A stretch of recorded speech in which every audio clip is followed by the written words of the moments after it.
Bobby Creighton, Here. Bill Shifito, Here. Ashley Morrow. Here. Rebecca Kirk. Here. Alan Cohn. Here. Kathleen Shanahan. Ron Cristaldi. Here. Sue Carlton. Here. Elson Hewitt. Yes, there's Kathleen. Kathleen is walking in yesterday, so we give her a yes. All right, 2 seconds.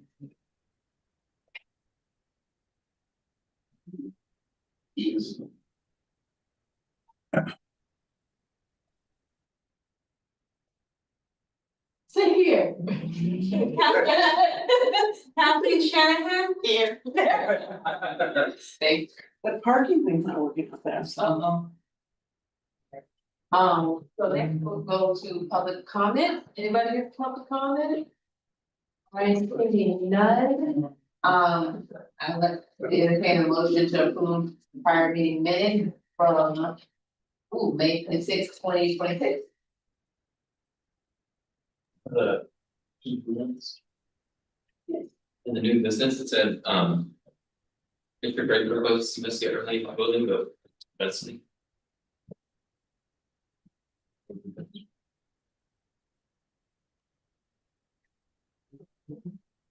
They don't get a lot of that.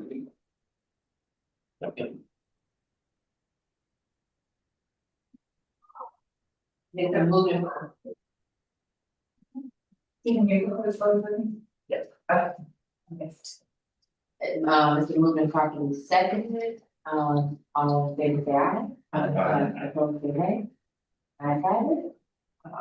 You guys are approved as amended. Yep. So we'll move on next to the potential Tampa City charter amendments. We're gonna thank you. Thank you. I'm going to. Mr. Or.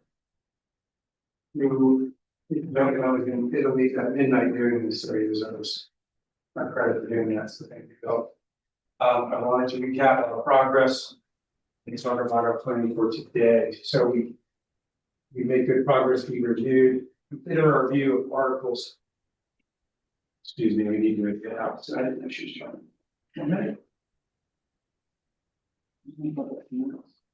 I'm just trying to go through. Okay.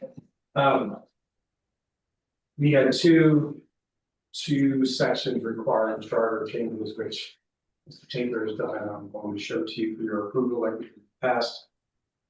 We're going to move into Articles 10 and 11, in addition to the actual content of these. I'm going to take Bobby for the questions that I shared with everyone. And that are available for us to discuss, so that get the ball rolling.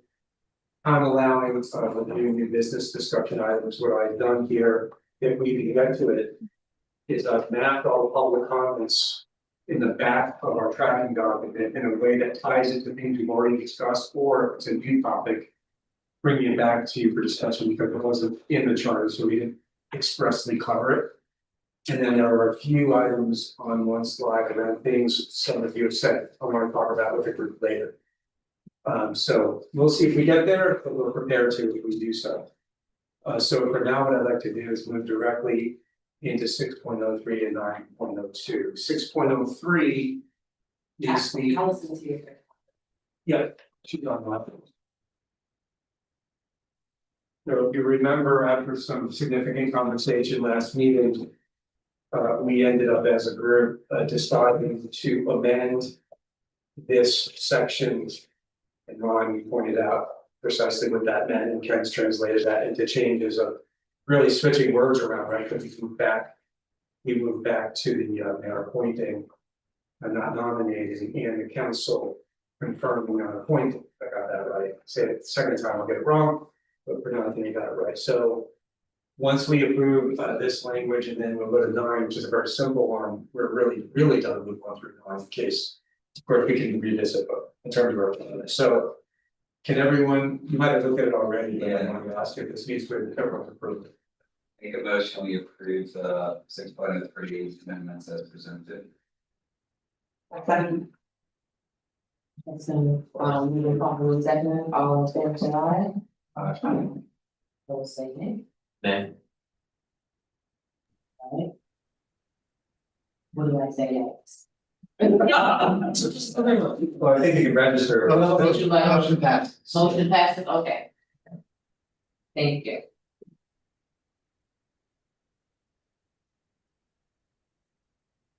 So this is straightforward, but it would still be a change to the language by which we are removing the text provide the referred building inspector shall have this year the director of the justice board. We confirm that this doesn't exist any longer, hence the deletion. So I'll put that to the group as well, if somebody wants to know what to accept.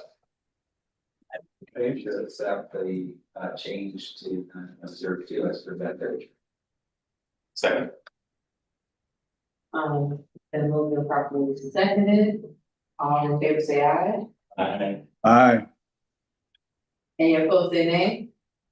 Okay, motion passes. Great. I talked about this, but I'm gonna go back because we're not gonna jump to public comment unless we have time. I need to switch the screen and we'll jump in and get the questions. Well, we'll look at it in general, and get the questions that Bobby's presented there. We need just a second.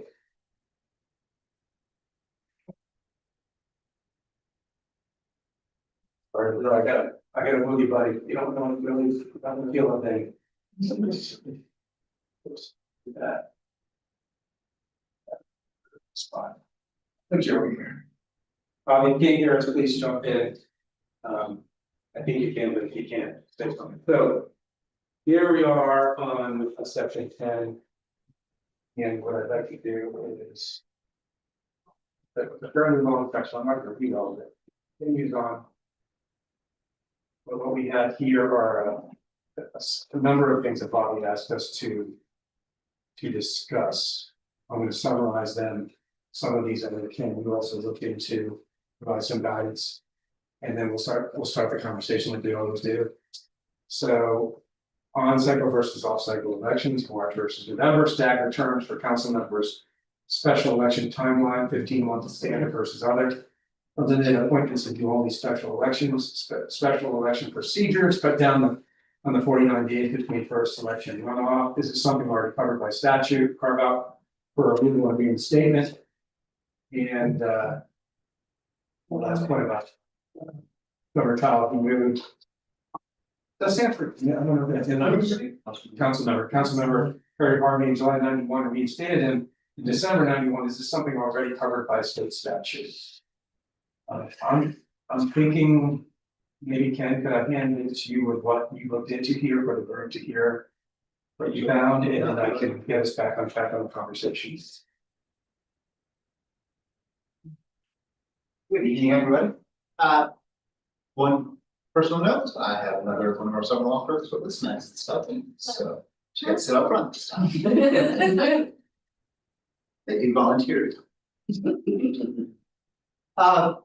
On the first piece, the off-cycle March versus November, that's just so. Come back to that, staggered term, again, that's preference, it's an option. Get into that. The special election timeline, the 15-month is actually shorter than typical as far as how the state handles things. It's 20-something months on the state side where something is appointed versus elected. It's a choice that the city have made over time to do 15 months instead. As far as eliminating appointments and only do special elections, that would be an option. There's not a requirement that you have it. It tends to be more of an efficiency standpoint if there's less time in the term as to how you handle them. There are some charters that have purely a rest of the council just appoints, and others can go right to the election. There's also a budget impact. As far as the special election procedures cutting down on the 49 days, the 49 is actually less than the number of days for a typical election. It is compressed a bit. What you run into is the supervisor of elections calendar. They're also trying to get out overseas ballots, which have to be out 45 days ahead. So you're getting more compression on that, you're likely to have the supervisor come down. Conversation with that. So it is a very tight time frame as it is. But that is, I think, how people probably ended up at the 49 give at least a few days. But it's 56 otherwise under the typical counting process. Something already covered by statute, that's where the ballot requirements come into play. As far as when you have to get out overseas ballots, that's usually the first line point as well as making sure you have all the precincts available. That's a state statute thing or something with the overseas ruling on it? Okay, I was saying, I'm like, how many, well, yeah, are actually voting overseas, Correct. that's a lot of people, Well, in this area, it's predominantly military, right? because we have the ability for, under federal law to have military votes, people who have residence here also get to vote here during state and local elections as well. Okay. So the idea is anyone who has requested an overseas ballot, it's to give the time to get there because it still has to be Right, back, it has to, it's the only part of Florida ballots that have to be postmarked by election day, and they have, at the moment, they have 10 days after that election day for it to get here. So that's the last part of counting. Every other absentee ballot in Florida has to be received by election. right. And, I can give an hour lecture on why that is if you ever. you know, I don't think. I didn't think you want that. Still, For removal and reinstatement, this actually comes right out of the Florida Constitution. I did look it up and the individual was suspended. He wasn't removed from office, he was suspended at that time. And the Constitution allows for the governor then to reinstate someone. I'm trying to remember if those criminal charges were dismissed or found innocent, as far as that goes. You can, is it, not an expert in this, but is it the governor suspends and then the Senate removes? Does the Senate have to vote on it?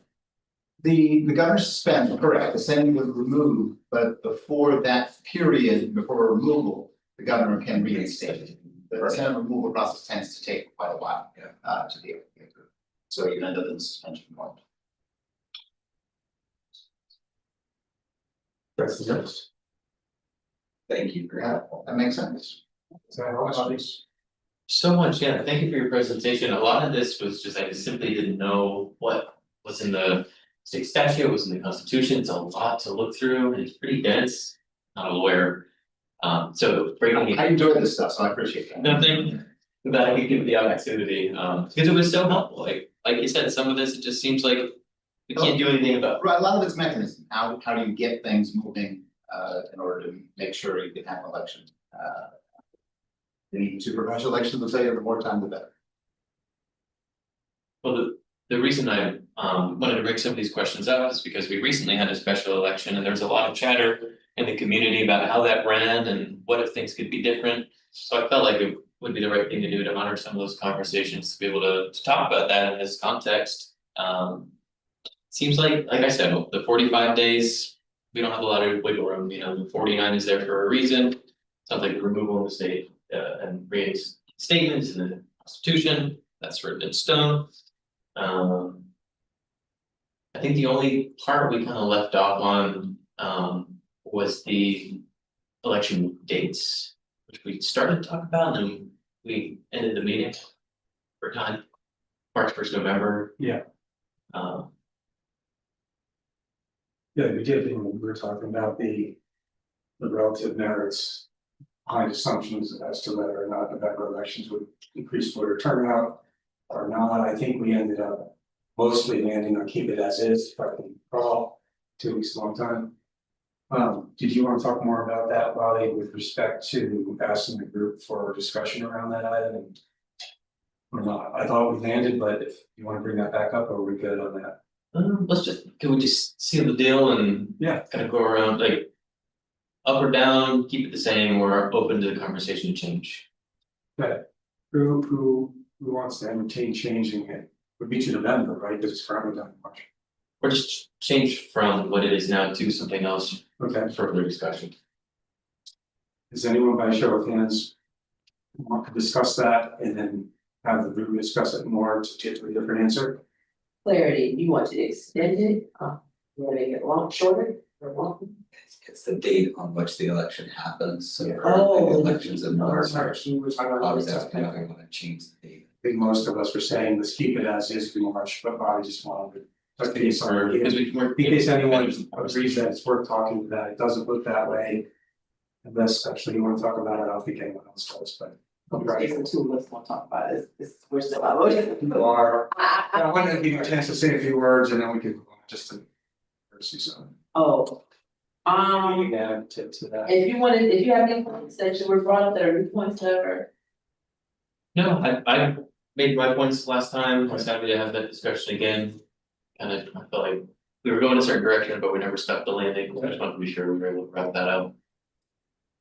So keep it as is. But thank you, again, I just wanna make sure, Bobby does a lot of work on it, so you give you a chance to ask that question. All right, we got great input from Ken, thank you. I'll start, I'm not gonna read this one, it's too long. Does anyone have any suggested changes to the charter language or topics to get us to that with respect to 10.01? Once going twice, okay?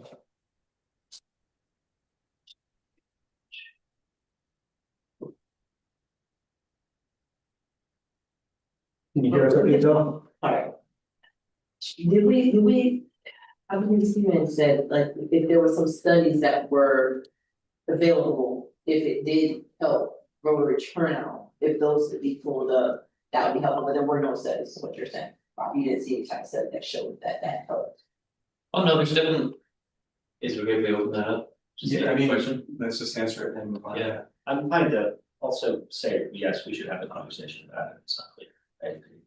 Like if. Right. But I never wanna shut anyone down, I mean, at some point, I think it's it's not, not, super discussion, sorry. but we talked about that at length, I think, last time. Yeah, Around whether or not moving it might do that, it was Right. inclusive. right, and nobody really everybody had the same opinion of, whatever, if it did help voter turnout, that would be great, but we have no way of knowing for sure that it would actually help voter turnout, was what it was, but if it does, yeah, I would be for that if it was not the same year as like, I guess presidential, like it won't get like, muffled out by. my argument was, can't possibly be worse. And people are used to voting in November, so maybe their antennas would be up, maybe we get more people, but other than that.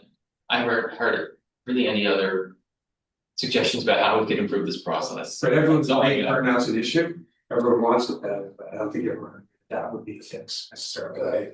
It would almost be a two-part question, not only voter turnout, but you would have to find out what is the level of ballot drop-off, because in any election, including presidential elections, there is a steady drop-off in the number of people actually casting ballots going down, for the lesser offices and ballot questions and so forth. So the longer the ballot, the more there is ballot drop-off in terms of people casting those votes. I would imagine there would be studies into that as well. And so if you were to take the question as a whole, I think we need the answer to both turnout and drop-off. One compelling thing that we talked about last time for me was that in the November election cycle, the ability to buy media is greatly reduced because it's so much more expensive, which makes rich people more likely to get elected because they put time and kind of hinders access. So for that reason, I'm more in favor of more. Yeah, we talked about that, we talked about down ballot, right, quality, if you wanna use that way. Effects of major things happening in the country that sort of color the voting that aren't really local, all those things we talked about that actually. If there was, I don't know if there's a reason why March is big, but what if it was like around July, around 4th of July, where people are all patriotic? So no, school's out, Vacation, they're all vacation.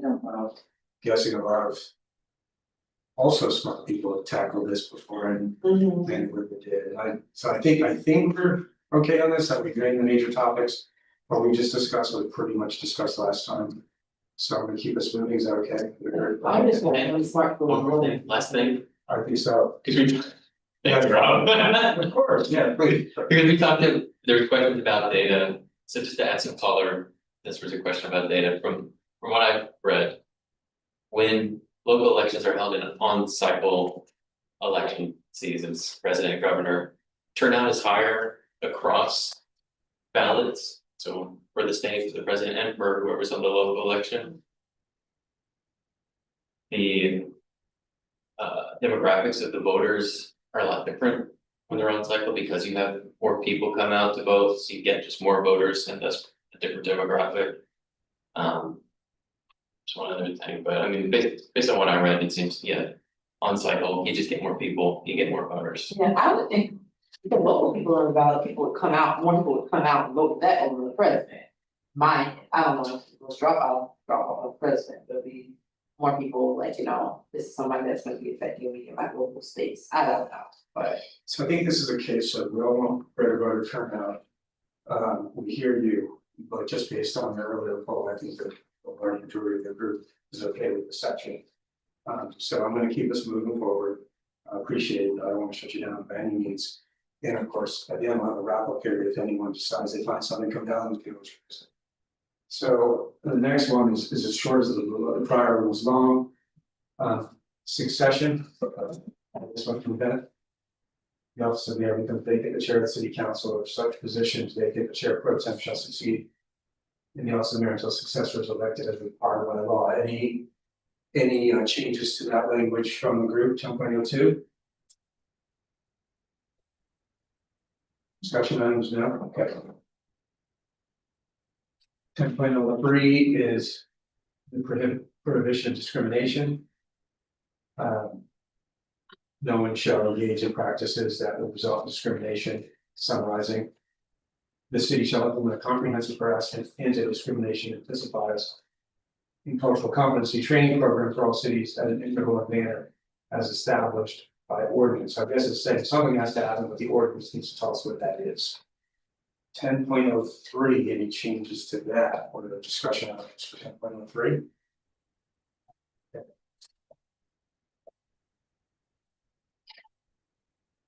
Ethics. I actually spoke about ethics early on, if you remember, when we talked about the mayor and procurements and those sorts of things. City council may adopt a code of ethics and or laws relating to conflicts of interest supplemental to and cumulative other provisions of this charter and the general law for officers and or employees 10.04. Any changes to that? Okay. When do we go back to stuff when we have more schedule, is that at the very end? Yeah, so we haven't made the practice of going in loops, we're just pushing through. We have some open discussion items, some of you brought up, some good public comments we haven't really zeroed in on. I think after we do all of that, we can take a step back and give everyone a chance to reflect. And if anyone wants to revisit it, we can do it at that time, but definitely want to finish first to make sure we get that mark. And then if we have time, we can, but thank you for the question. This is one of the less exciting sections, facsimile signatures. Basically using facsimile signatures being allowed, except with regard to passage of ordinances. You guys can read that, any changes to 10.05?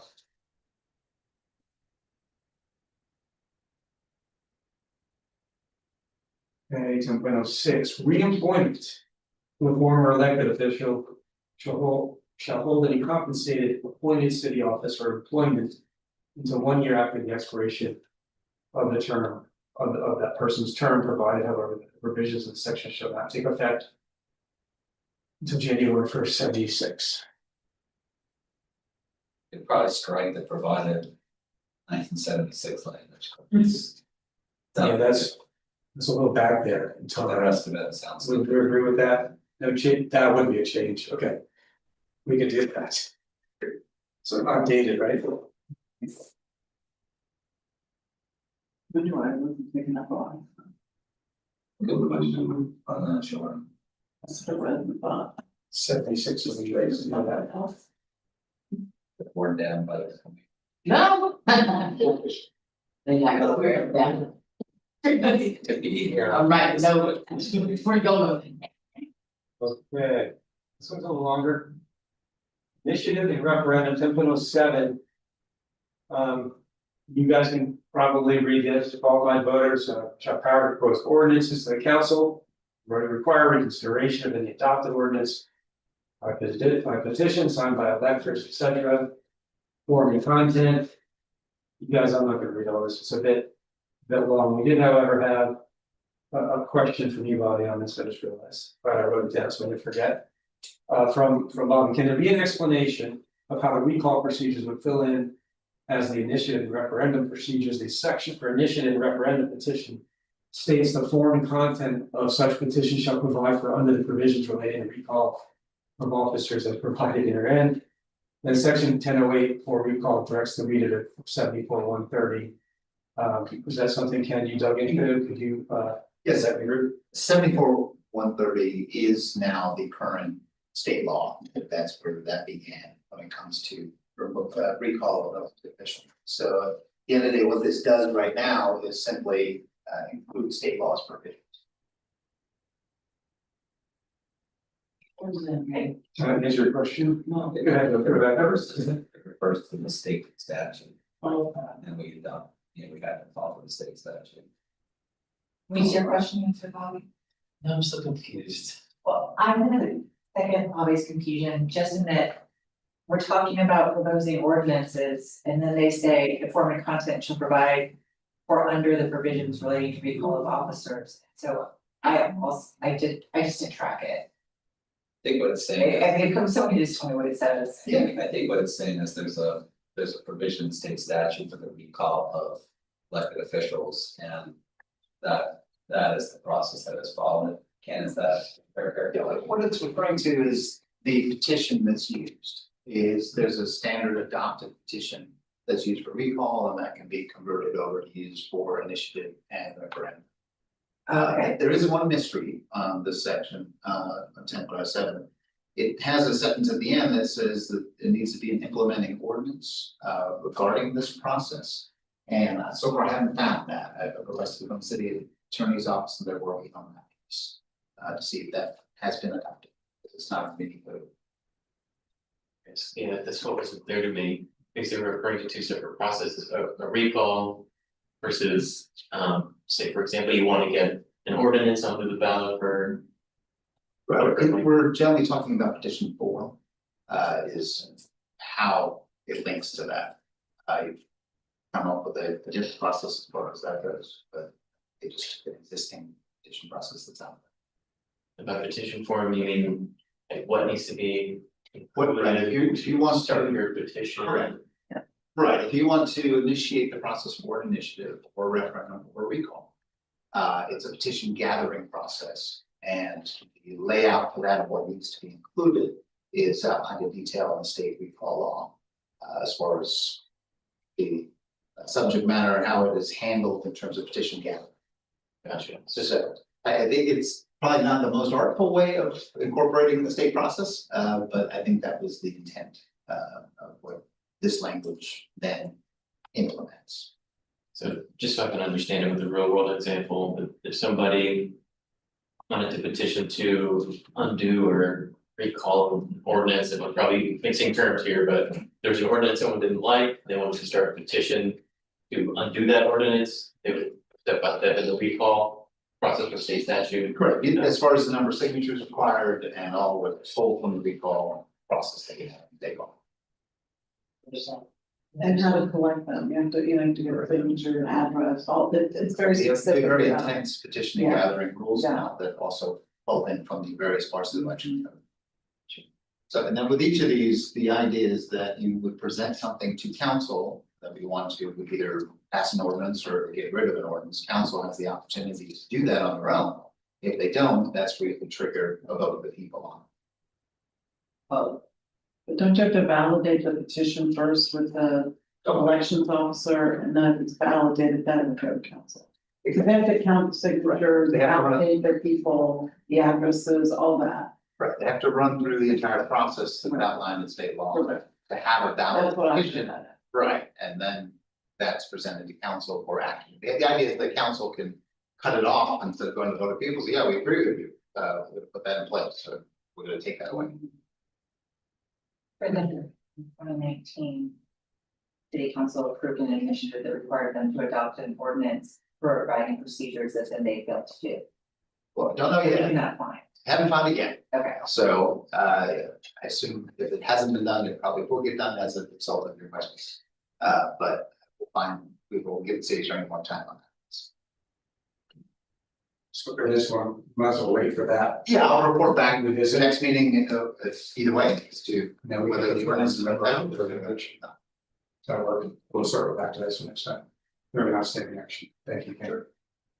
Guys are finally making him do some work. Two things in a row. Yeah. Great.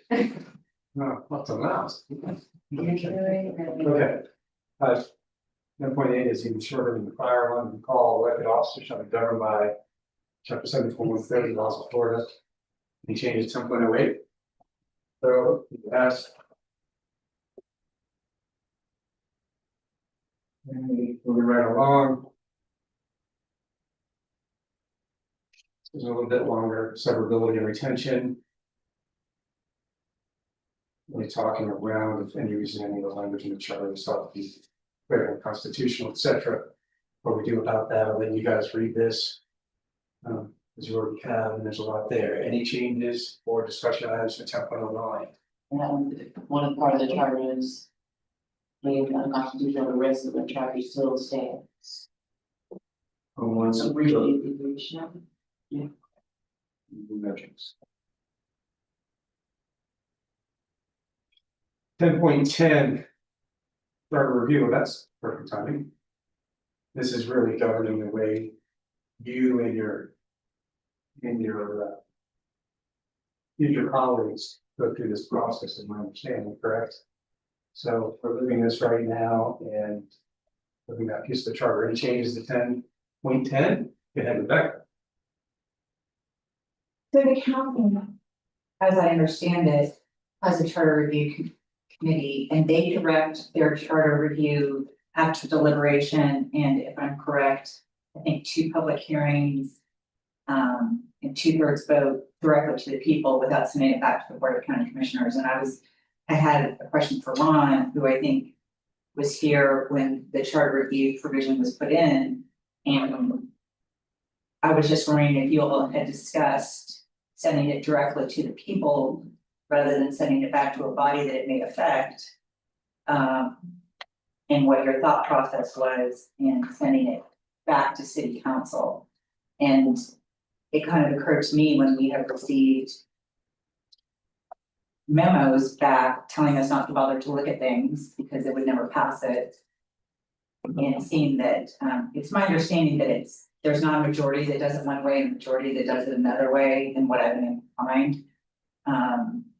It seems both are plausible. I think the state doesn't go, and Bill could probably reflect on this because I think you were on the charter, the constitution. Yes. I think. Yep.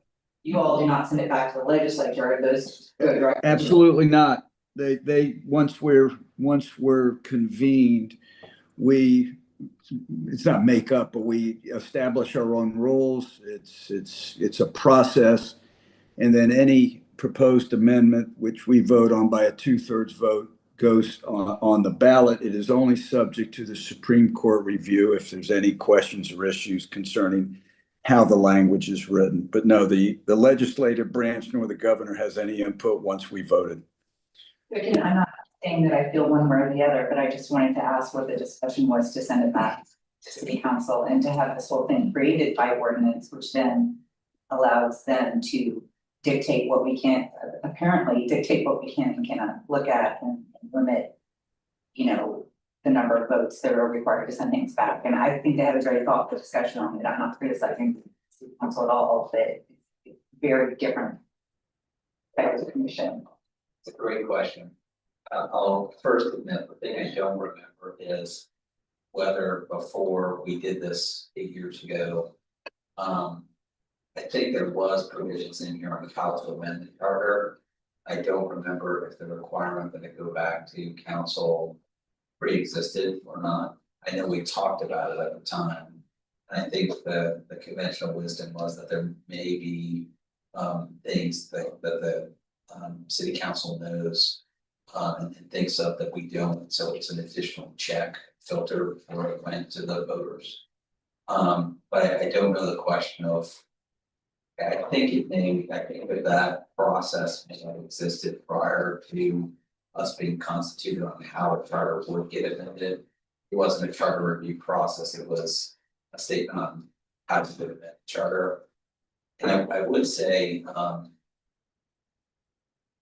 would be interested in changing the review cycle back to 10 years, so. In the original charter from 76, my recollection is there was no periodic review. And in 8 years ago, we talked about our charter review commission. Talked about the benefit of having it reviewed periodically. For some reason, and I don't know if it was after we passed the 10-year review, a few years after that, the city council amended it on their own and made it 8 years ago. What I would say is, I believe that the city council can change the charter at any time, they propose amendments at any time, so it's not as if you have to wait 10 years if there's a problem, The question is the balance between doing that frequently enough and not too frequently. And I do think that, from a stare decisis perspective, from a consistency of law perspective. And that it's not good to amend the Constitution too frequently, right? The reason why we don't have a state constitutional one every year, there's a reason why the federal Constitution is hard to amend. It creates some stability. So I still have the opinion that 10 years is a better than every 8 years. I also think that doing it 8 years puts it on the cycle of the mayoral election, which makes the process political, which I would submit to you, I've kind of felt that a little bit this time around, which is not good either. This should not be a political process. This should be a process about what's good for the citizens of the city of Tampa. I don't feel super, like, if nobody else has a desire to consider the enroll all the time, we can move on, but I would be in favor of taking it back in 10 years. So I think your question was more already. But from the time we that I don't know how many Senate to council, it's just the people, and this doesn't actually cover the fact that issues go to city council at all if you read this. It just talks about how the appointment. I don't believe it says it shall provide to city council. I'm sorry, I got ahead of myself. Is it a different section where it covers that? If so, what we need to do is back up the 8 versus 10 is good church conservative. I'm fine talking about the whole charter review process together. Yeah. Now, is the basic difference between the way the city and state, like I said, and on the state level, it's that sort of review advisory mission, not empowered to, or empowered to make suggestions to the city council, but not to independently decide what the changes are, and that is different than at the county level or even at the state level. That it was set up to be advisory and not more empowered, Totally, it was set up to be more advisory than. And my question was, does anyone feel like it should be set up more like the state or more like the county? And I'm not falling on the sword on that one. I think that there's some merit in having an additional level of review. But it did also, and maybe something in the middle would be taking it out of the election cycle. Right. Because I personally felt a little like there were some politics going on that weren't necessarily pure charter review that were telling us what we should look at or not look at, and it's totally. I'm not criticizing city council and I'm not criticizing the mayor. I think they were well within their purview, and in fact, it's super helpful for them to say, hey, here are some things that we felt you all should look at, and we think maybe you come back and say there's nothing to do, and we're fine with that, and that here are some things that are sticky or whatever. That was wonderful, but it did feel a little bit politicized. And One way to find some parity there would be to have the charter review commission be able to make the decision, but it could be vetoed by like a supermajority vote of council, so it's there and it's a different assessment, it's not just if we provided advice to the group. Yeah. It's, we've made a decision and there's a check and balance on the decision. And again, I'm brainstorming here, advocating. Hey, Ken, Rob, Good, go ahead. And then we'll go to clean up. Good, Doug. you know, I gave a lot of thought to this, and I would not have a commission such as ours not have a check and balance and be able to send things directly to the voters. There's just a lot more involved on the state level. There's teams of people helping. There's 37 of us. We have lawyers working for us. There's just a lot more there. I think it would be hard for us to take this and put it directly on the ballot. I think having some form of check and balance, whether it's what Ron was just suggesting, or whether, it's more authority for the city council, but we need some form, I think, of check and balance. Thank you, Bill. Kathleen? Yeah, I mean, I agree in terms of as it's currently construed, as an advisory board, and so it's really not an effective. It's sort of a make suggestions, it's not, they're not really looking for substantive change. And I think we should either say that that's what we all agree, that's what it is, or that we really want to make substantive change, because I think there are some things that the city doesn't have and doesn't do. And that was sort of, you'd have to have a super majority of this vote to go directly to the voters, or you'd have to have, I don't mind the checks and balances of the city council, but maybe it has to be more than just a majority vote. And I think every 10 years, but I think there should be some assigned staff and some research beyond a facilitator. Yeah. To really actually say, do polling with the city people, city groups that use city charter, city issues, and say, how can this be better? Because I think we're doing a superficial job with random inputs. And I'm not dismissing anybody's time and effort at this, but, I don't know a lot about how the city works or doesn't work. I've read the charter numerous times, but I think there's other cities, like doing a real comparison with what cities we want to look like and how we do it. That's how I would like to see it in the future. And I think doing it every 10 years is more than enough. I think less is better in terms of the review, but more substantive or allocable costs or budget. And if it does go back to the city, I like that you raised that, because I sort of thought about that, but I think that they should have to have a supermajority before it goes to the voters. The state's is 20 years, by the way. Yeah. Yeah, I would be okay going beyond 10 years. But what I would say is to put it in context. I'm not sure what happened before 1976, but that was when our modern charter was adopted. The last charter review commission was the first one in like close to 40 years, and then we're the second. Last time there was a lot of change because over 40 years, practice had changed quite a bit, and the charter needed to catch up to it. But I think as we're seeing this time, there's not a ton of change, and if there's a need, we can do it. The city council can initiate something if there's a problem. When the charter was first reviewed, as you're talking about, was there more staff, more help? The staff that we had at the time, the city attorney and the city council attorney staffed the group. So I think we've the amendments that city council made after the charter review commission added Ken's position, so that's more staff, not more different staff, right? Because we had an attorney, which is the city council attorney, but the city attorney, and there was more city staff there. There was a facilitator, but there was someone from the mayor's office, there was someone from council, my recollection, and there were 2 lawyers there.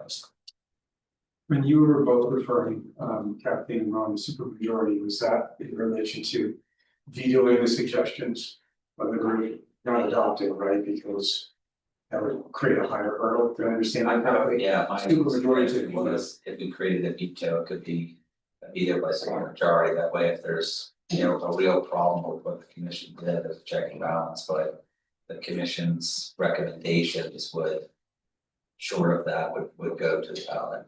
understood. So that gives this group's suggestions more weight and a greater chance of going through, okay.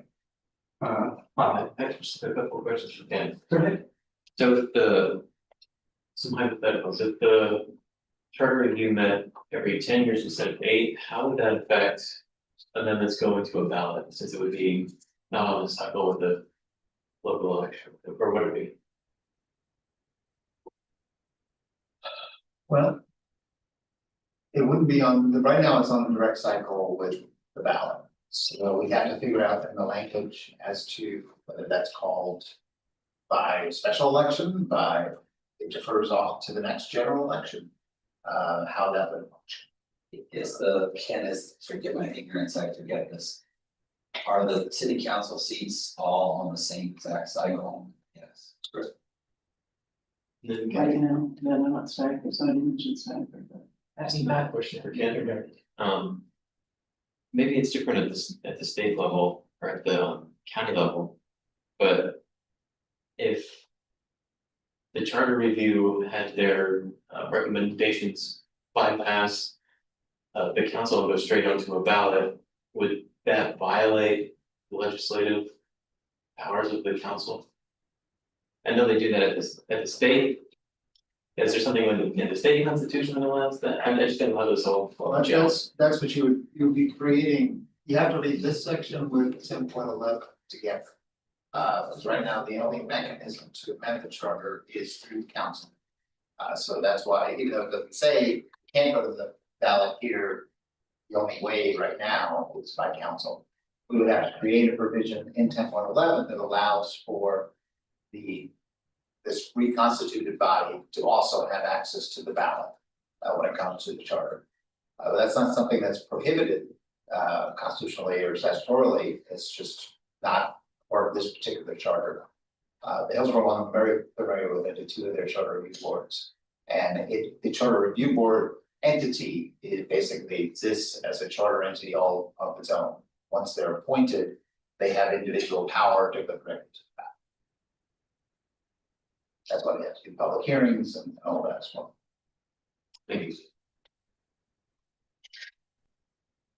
Any other questions or points to throw in the mix before we get a sense for where the room wants to take this? On both the mechanism by which it potentially gets to the ballot and on the frequency. And potentially even on the resources point you mentioned before. So we have 3 things being put around. Any other inputs?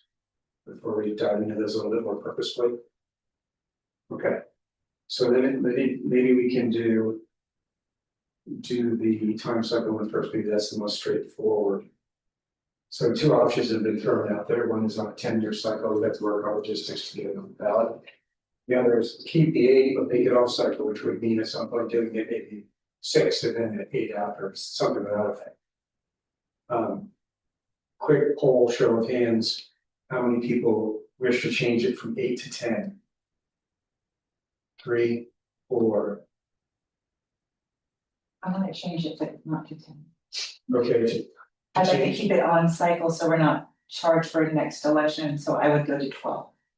Okay. Is my math crazy? So 12, which So one? 12, Bill, I'm sorry, I can't see from where I'm standing. yeah, But I just wanted to get your thoughts on that question, and then we'll bring it back into the fold. So the question, do we want to? I was supportive of the 10 years, the goal being off cycle. It's hard for me to follow all the conversation. I'm not sure what Rebecca just pointed out with the 12-year though. I didn't hear that.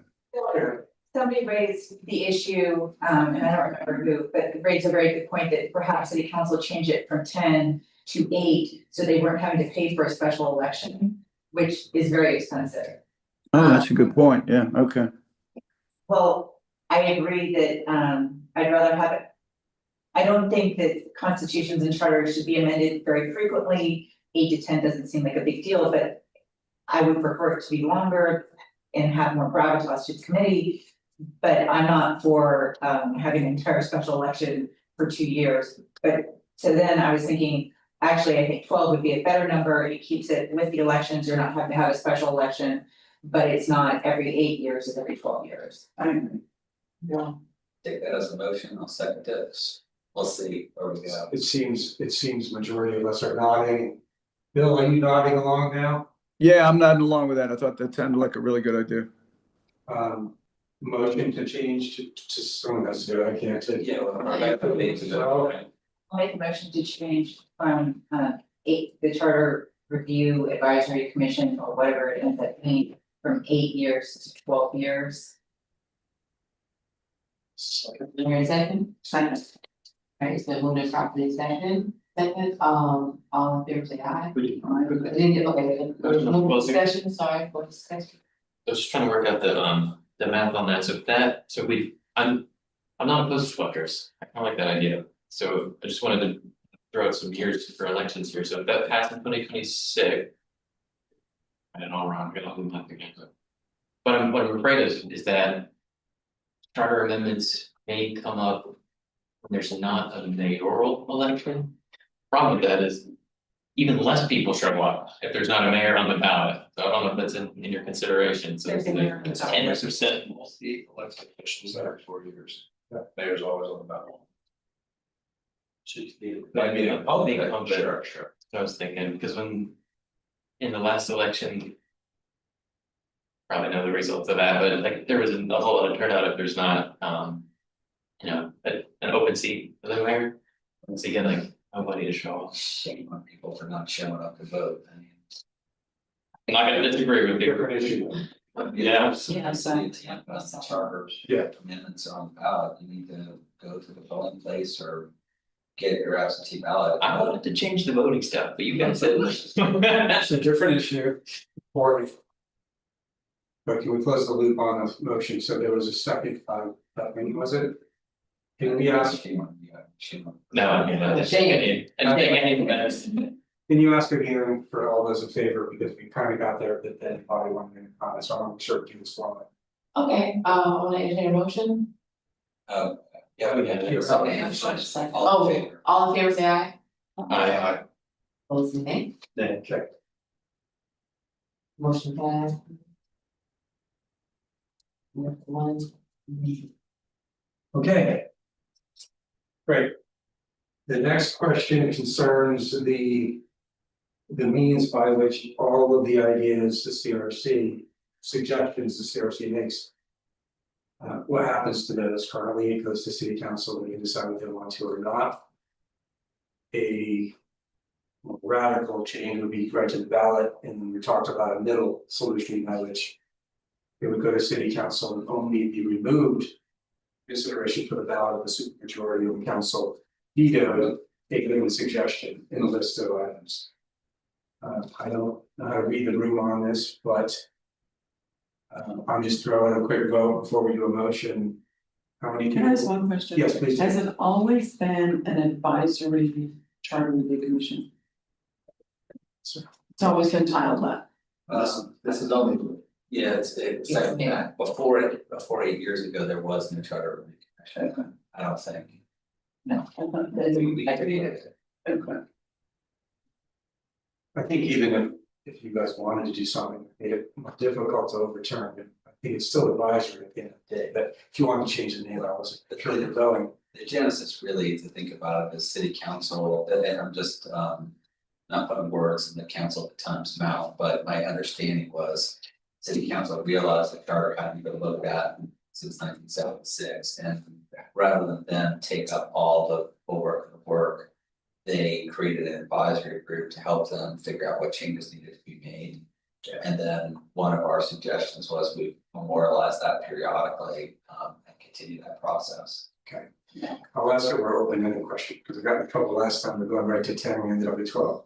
Joe, again, so many people would like for the CRC suggestions to have, looking for the right words, to now doing the words, to be more. How about we just ask if anybody would like to make a motion to revise the process, ask Ken to draft language to revise the process. Such that the determinations of the Charter Review Commission would be placed on the ballot except for the city council's ability by supermajority vote to veto any specific change. That's a According to our motion, go right to it, we can get a quick pulse that way too, let's do that, so is that your? Is I'm that, not making the motion, I'm just asking, I articulated. so what on the set, show of hands, how we approach? Did he say majority? Did he say majority or supermajority? I said supermajority, Bill, which is. Okay, good. Okay, that's fine. I just couldn't hear too well. So show of hands, do we like the direction before we do a motion? Can I just restate what I thought I heard you say? Yeah. So just make sure I understand. So you're saying that recommendations from this committee would go straight to a ballot unless overturned by a supermajority veto from council? Correct. I feel like we do that, it's definitely like what Kathleen said, there needs to be some polls and all like a much more in-depth process. And That'll be, with the input of city, I know city employees can't be on this committee, but I talked to a lot of city employees. And they know the inner workings of this city, but they cannot speak or cannot be a part of these boards, which is unfortunate that they see the back end of the workings of this machine that they call the city of Tampa. So I definitely think that some conversation needs to be happening, sorry, don't get point, within the city of Tampa, but if we do that, that definitely needs to happen, that process. right, so let's do one and then the next to see where we land. Just for comment. Any comments before we get to the point of deciding, so Alan and Steve? Just a question, if we're going to change it to allow the city council to overturn the decision that this commission makes, the mayor still has the right to veto suggestions, correct? The super majority. Well, that's my question. So the mayor cannot override or veto. This will be whatever we would try. I would think, Alan, They can't do it the today. mayor could, the mayor, what the city council would be able to do is say, no, that's not gone on the ballot, like they would have a veto right, the mayor would preserve. Well, But the city council could then override the mayor's veto. correct, To put it on the ballot. by a supermajority or by just a majority. This, I would imagine the same process, which I think Ken is, and any mayoral veto needs a supermajority vote to override, right? Correct, we wouldn't have to, that all of that is in the ordinance process right now, we would have to pull in similar process into this provision. So, but just, it would be a supermajority plus one. Or supermajority. To veto, Well, if she vetoes something that was voted on by supermajority, they're just sending it back as like ping pong, so is it supermajority plus one? yeah, that's a good question, so. Think about it this way, there's a change to 10.01 that a charter review commission suggests. The path of that would be, it's gonna go on the ballot unless city council says no by supermajority vote, takes it off. If they take that off by supermajority, the mayor can't put it back on. If they don't veto it, the mayor has a separate right to veto it. And if the mayor then vetoes it, the city council can override the veto and put it back on the ballot. But if the first vote is supermajority successful, then mayor has no ability to pursue. Correct, because there's nothing then that goes on the ballot, and the mayor can't place it on the ballot herself. Which is That's a good question. consistent with today, because the mayor would not, the other, again, I'm making a suggestion based on the issues that Rebecca, I think, well, the good issues she raised. The other thing to put in context is we're all here because somebody appointed us, and so. Regardless, whatever the process is, the city council members and the mayor are going to be very careful about who they appoint and presumably have some communication with their appointee. So it shouldn't get too far afield, like this group should never be like rogue compared to what the mayor and city council want to do, because those all represent one facet, so. Philosophical bit. I have a question right now, but our recommendations as we're currently constructed go to the city council and they can decide, the mayor has no input, yea or nay, correct? If the city council votes to put it on the amendment, She can veto it. she can veto it and then they can override with two-thirds. Right, the city council would have to initiate the charter amendment process based upon our recommendations. And then that goes through the typical process, the mayor has the ability to veto it. As far, so if everything. What all actually ends up on the ballot, because we're changing sentences, adding periods, deleting commas, like what all would actually be on Everything. Any of it, regardless of what we consider to be small versus large. It would all be on the, right, it would all, if it gets to that point. What you're presenting is a report of a series of recommendations. So if the council then wants to move forward, then it would be turned into an ordinance that places the question on the ballot then. So if there's two words stricken out that you put on the ballot. It could be. That's what the hold off on is, I'm not going. You gotta vote on each one? I would be interested to know the last time we had the, we went to the ballot, what the drop off was. Between the top of, the ballot and heading,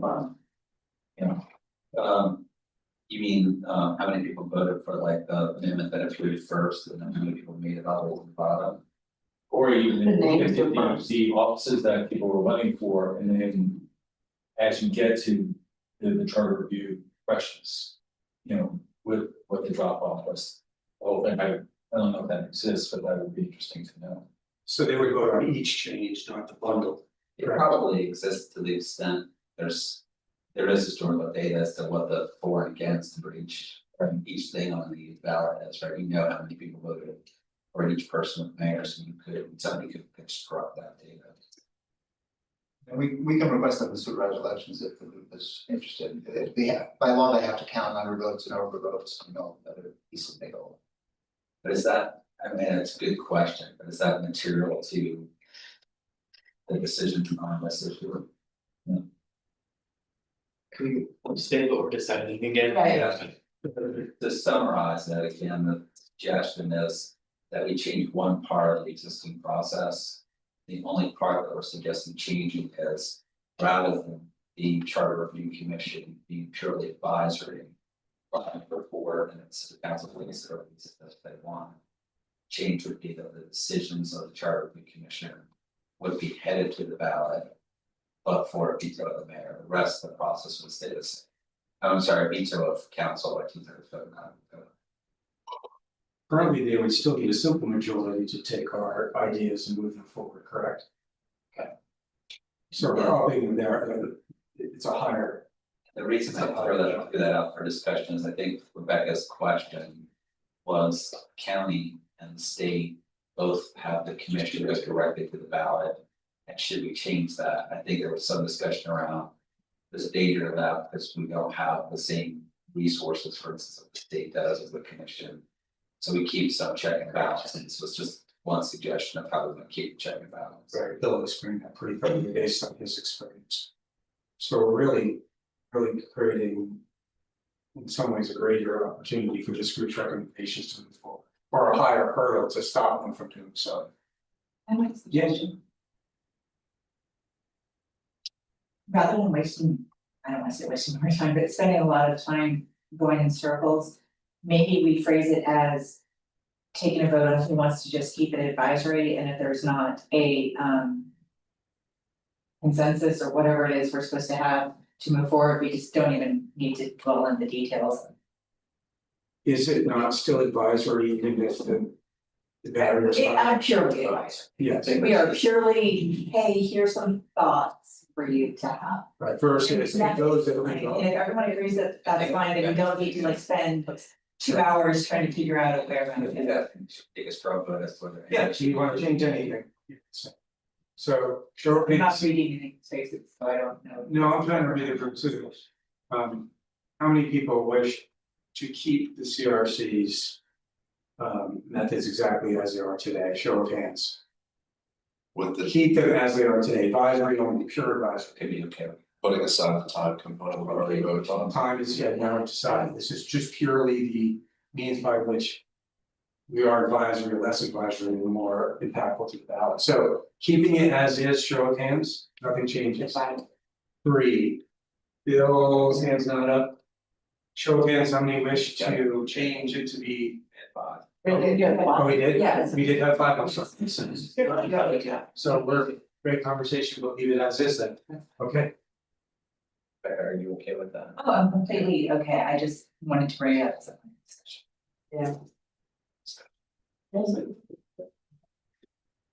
Can I ask Ron a quick question? Did you, just out of curiosity, the last time you did this, did you get any binders with comparisons with different city charters? Did you get any material at all? My recollection is yes, and it's 8 years ago, so I don't remember the exact materials, but we. You know, there were a couple of things that are a little bit different. There was a ton of public participation at. Some meetings we had 45 minutes of column of people coming up, which was a lot of public participation because.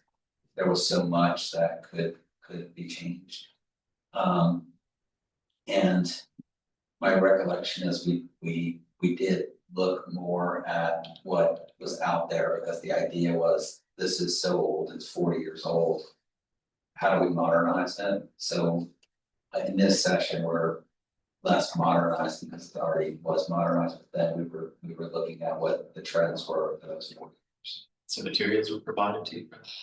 Again, my recollection, yes, I don't remember like the details of the materials, but yeah. I have to be honest with you, I looked, like I even looked online and tried to find, I couldn't even find a list of who was on the whole charter commission online, I had like diligent search and asked AI, so they're not. Yeah. It's before we were reporting a lot digitally, I guess. The next week, I have airport stuff, I just go in there and be like, yeah. I will say the minutes from the last one are so detailed. I found all the minutes and it's like pages and pages and pages from a single meeting. Like, everything everyone said is in there. They probably didn't record it, put it on YouTube, but. No. Yeah, transcript. No, video transcripts. Differences, we were in council chambers. And they have the technology where it's closed captioning and stuff, and I think everything was recorded, I don't know if I get it, whether it's just like it is somewhere, but. Yeah. So it's a good segue in the first question, which goes to what Kathleen suggested, I don't know if that's now not as important because we're gonna remain as advisory, that's the recommendation, keep it as is.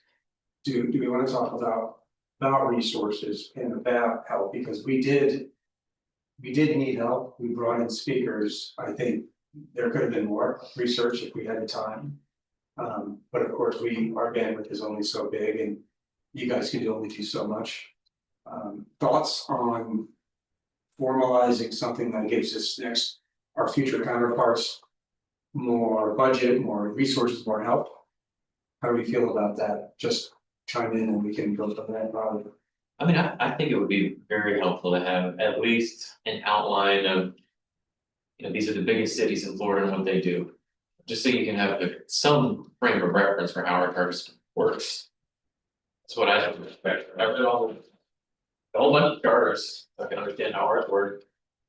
And my appointee gave me some binders that had some charters and some other stuff, there's a model. Charter for the League of Cities or something like that, but I didn't know if that was her thing that she made or. I wasn't sure she got to the city. So your contention is, sure, we need more help, we need to have people go bring these documents to us, et cetera, Ron. I was gonna say, council added Ken's position and your positions here. Like, my question is just in a general sense, I think I saw the engagement agreements, if you guys have it, I don't remember. There's no constraints on us asking you guys, like if we ask Ken. He has no constraints on the amount of time he can spend doing it, Ken, is that correct or no? No, it's constrained budgetary though, so if we reach a point where we exceeded the cap the city has put on, we then have to go back to council for approval. Yes. So, well, how many hours was that, Ken? We're not there yet. I It mean, must not be either, because no one said stop. I would say that the fact that we have. A facilitator and council are two good resources that we have. I'm guessing we could, if we needed more of Ken's time, we were being frugal with it, we could ask council for more budget, right? We can't I understand why this group has to have some budget, right, we can't be constrained, so I feel like we do have resources, you know. Sue, what can I ask, is it okay with group if I ask Sue a question? You were on the county's. Yes. Charter, how did you find the resources that were available to you, and is there any recommendations you have on changing this process compared to the resources available? It felt, it was abundant. If we asked a question, we got reports and people, I mean, lots of people coming in. It didn't feel like there were any constraints. We asked, it was there. You have to question the meeting before the next meeting, there's paper on your desk and the planning commission standing there waiting for your questions. and all that kind of stuff. I will say, and this is an interesting thing for us to think about.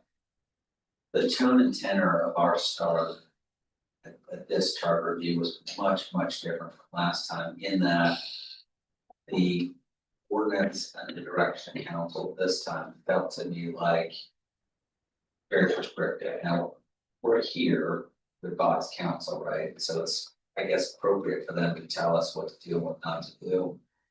But I mean, we had to push and pull on whether we set our own procedures, which the charter says we set our own procedures.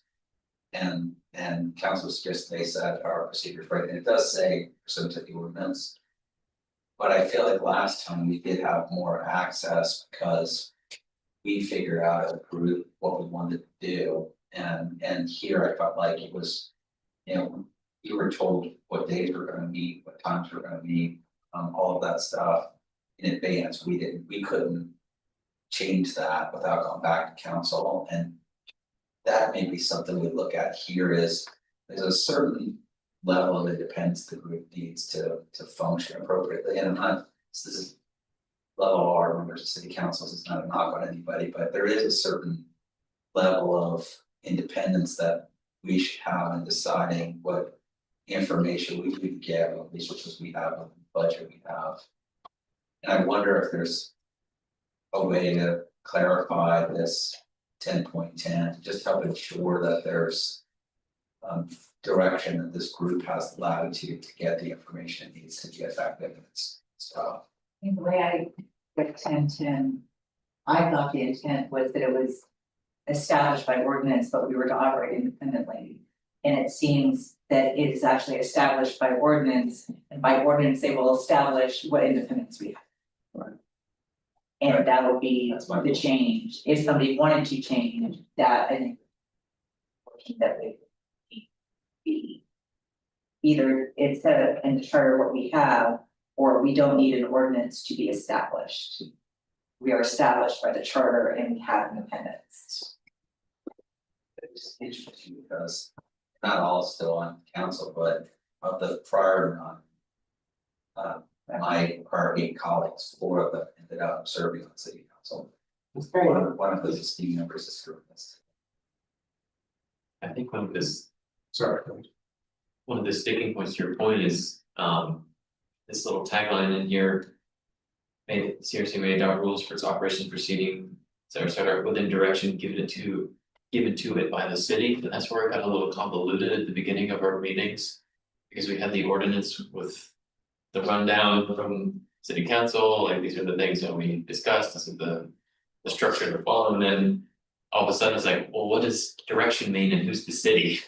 And it got really tempting. Yeah, and there was some conflict there, so I mean, I would be open to a discussion of figuring out how we resolve that so that the next members here can get off the ground and just start to deal with some of this procedural matters for a couple of meetings.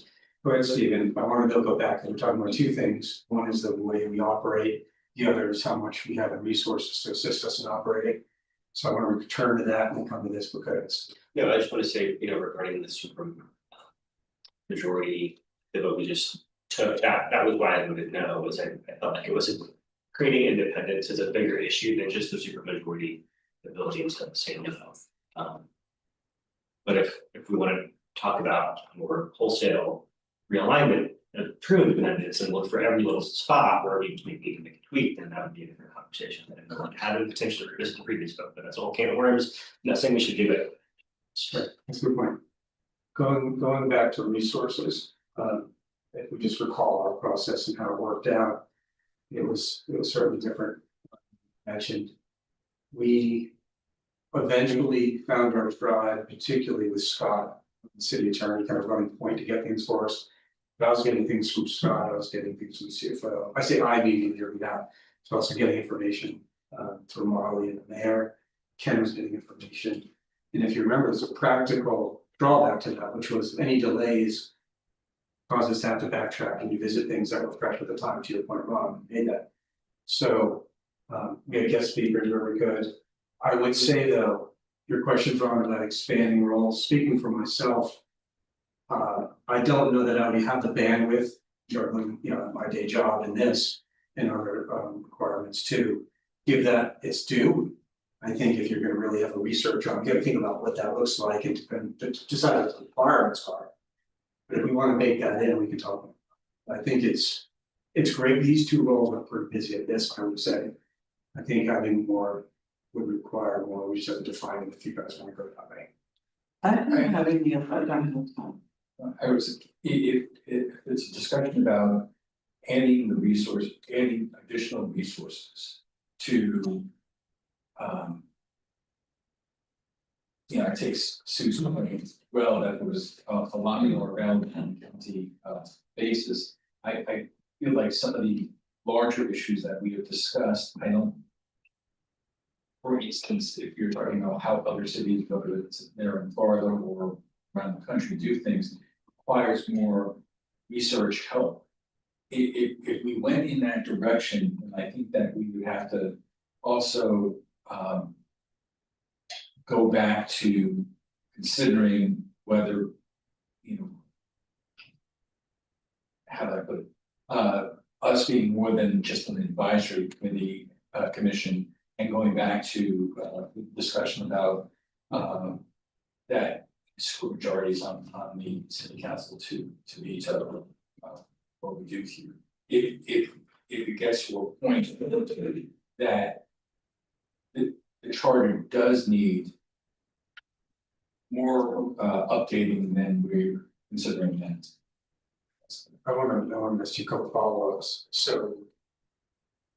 Or help us understand, so the premise is that the changes are broader, but even within the changes we discussed, like your earlier question, I'd be interested in knowing down ballot what the participation was.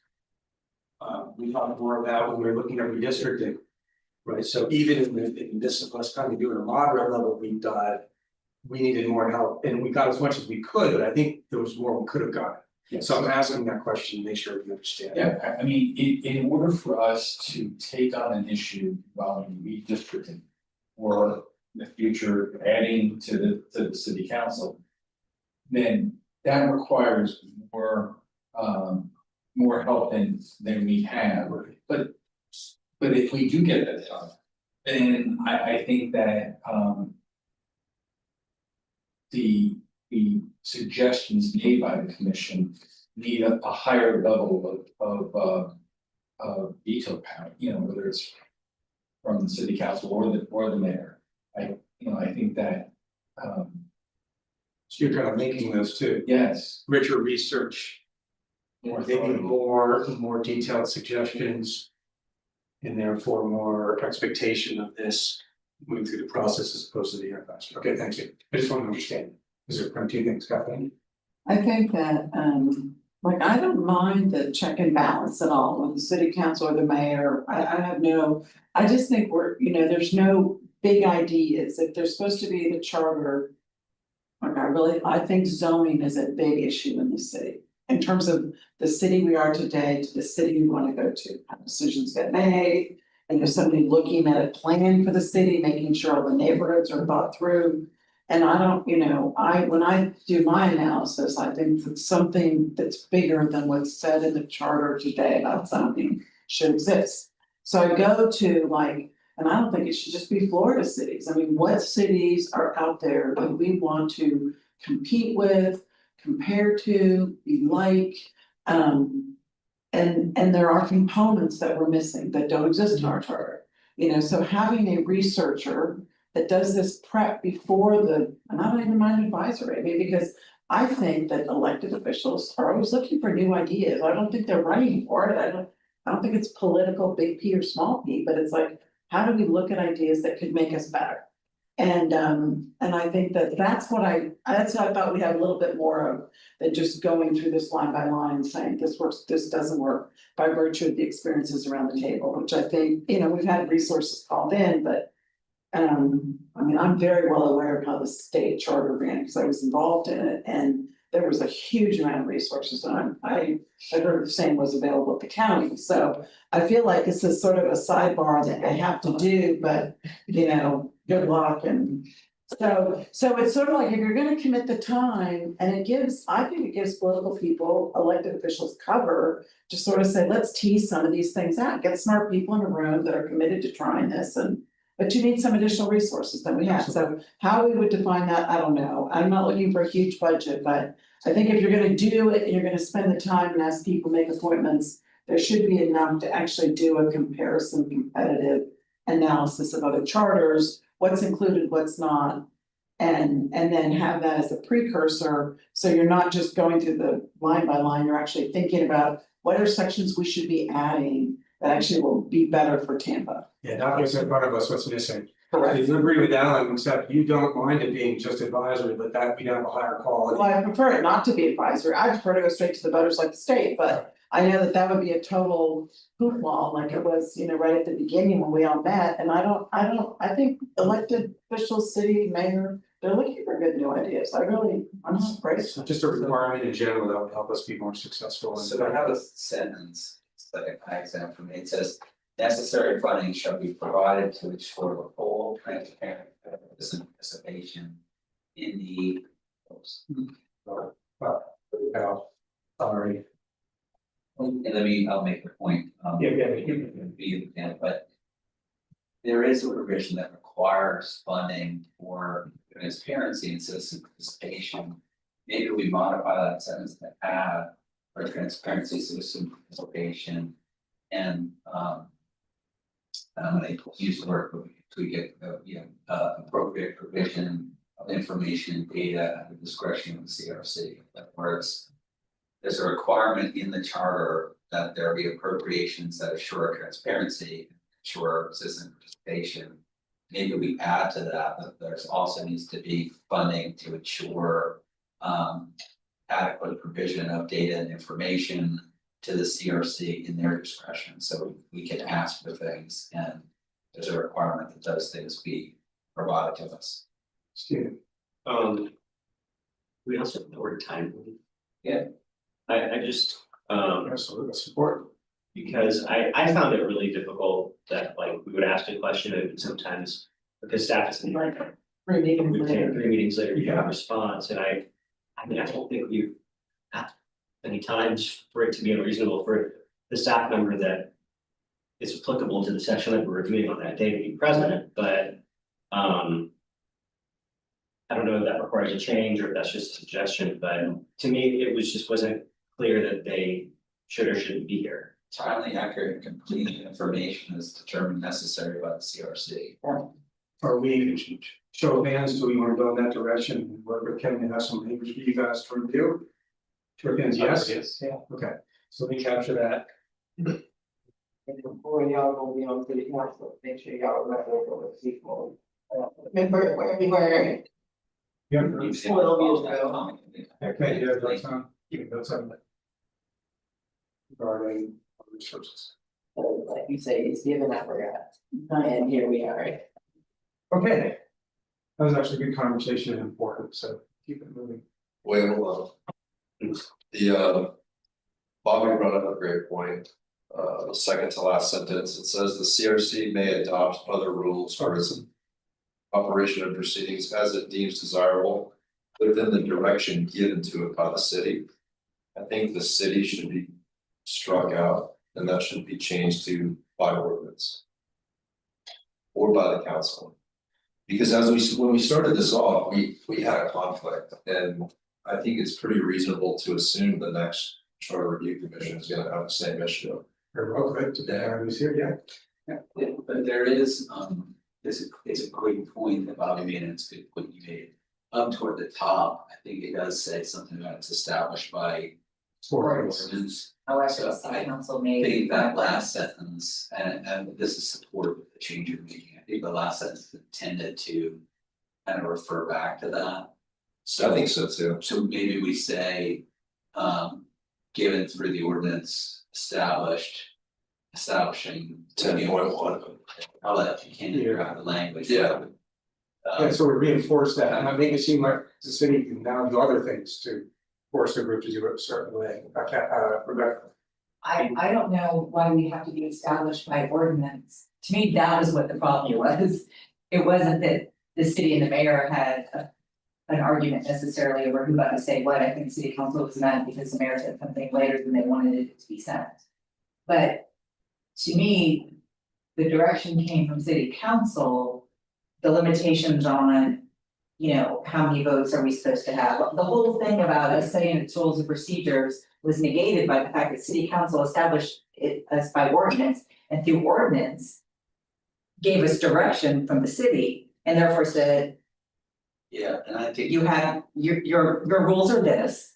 And I think council would have been more restrictive on us. You know, at least in the discussions I had with some council members, I think they would have been more restrictive had they realized we wanted to do other things, and that, again, takes away independence. And again, I mean, this is, we don't have to talk about any of this if the whole thought is we are an advisory committee that serves city council. If that's what we wanna be, then that, and then whatever we do goes filtered back to city council, and they tell us what we can look at and not look at. That's fine, this is not like the bridge I'm dying on in my life, but the county says the board shall be empowered to conduct a comprehensive study of any and all phases of county government. The board of county commissioners shall provide such professional, technical, and clerical assistance as may be reasonably required for charter review, blah, blah, blah, blah, blah. And we are, Why do we need an ordinance? this sounds really broad until they wrote an ordinance that said You can only do this. you can only do these few things. And then later they were kind of like, oh, well, we really want you to be broad, but really only if you follow these very narrow constraints. So So what would be the, at my ignorance, what would be the mechanism to the kick charter, it off? the charter kicks it off. You don't have to have. It just doesn't say. I'm gonna defer to Ken. Do we have to have an ordinance to create it? Just have an implementing fee. What you could do is change the language that it's simply an appointment. The action by council to kick it off is the appointment pursuant to the charter. Yeah. And we pull out the rest of I like that. the council's role, as far as an ordinance. You don't need to have an ordinance in order. I mean, to me, yeah, I mean, to me, that was what the problem was, and it makes a lot of sense. Oh, let's create it by ordinance, let's set it up, that's gonna give them some guidance. Until it became something, it felt something different to me. And again, if we just wanna be purely advisory, I'm gonna stop talking. But if you guys are saying, maybe if we had additional resources, we could do a comprehensive look, and maybe that would be beneficial to the city. Then we're not getting that if we're being told exactly what we can look at by one of the bodies of government that we're supposed to be looking at. And that, And that goes for both sides. I can almost guarantee next time what will happen if it stays this way is. It's gonna be more prescriptive, the mayor's gonna veto it, and they'll either get COVID or not, and this group will. Have their very first meeting in this highly politicized environment, which, you know, I'm proud to say. None of us acted that way toward each other, right? We came in here kind of open-minded, we just wanted to help. So I think making it somewhat self-executing, in other words, the. The appointment is the driver. Is the driver. Was there an ordinance 8 years ago creating it? I don't think there was one. because. The city council just decided on its own volition, I think. I don't know if the mayor suggested it or not, but. There was nothing in here about a charter review commission in the charter, so they had to do something to do it. So we've gone a few different directions. What's being suggested to essentially remove the, I think we would just strike the words, or I mean, I would defer to Ken to help us. By drafting, but strike words established by ordinance, and it said there shall be a charter review commission. And then we would strike later, since you have already pointed out, Yeah, here. and just the within the direction given by the city, like the charter said, we are here. That was my plan B. That's- Yeah, within the direction to get into it by the city, if that was stricken, it would just read, the CRC may adopt other rules for its operation and proceedings as it deems desirable. So it would give you sort of the autonomy and It's right now, we're not changing the advisory nature of it, right? We're just talking about us getting together, making recommendations. And whatever. This So it goes through that this process. next group will be smart enough to figure out how to do that. More autonomy, the way we wanna operate, how we wanna work, the system, okay? Yeah, I think beyond the striking, which I think is where we would go, we'd add language that the appointment is done by resolution. Correct. That triggers the process and kicks it off. Yes, Do we, didn't really want to make a motion to that. can draft language to go back to The us? motion would be to delete the language that says established by ordinance and given the direct given to it by city council and add language that the appointments happen by resolution. Obviously, Ken would draft it and make appropriate changes as we look at it, yeah. Does anybody want to make that? So, Second. no, okay. I got a motion, and it's been properly seconded, in discussion? Right, all of the favor say aye. Those say nay. Great. Thank you for bringing that up, so we can circle that. Okay, 10.11 charter amendment. City council may propose amendments by ordinance to this charter. We talked about earlier upon adoption. The council shall submit the present amendments to a vote of the electors and then initiation by petition. The electors of the city may propose amendments to the charter by petition, each proposing amendments that should be commenced in the same manner as an ordinance proposed by initiative number 10, section 10.7. We change this to this or discussion items. Everyone good with this? No changes to 10.1.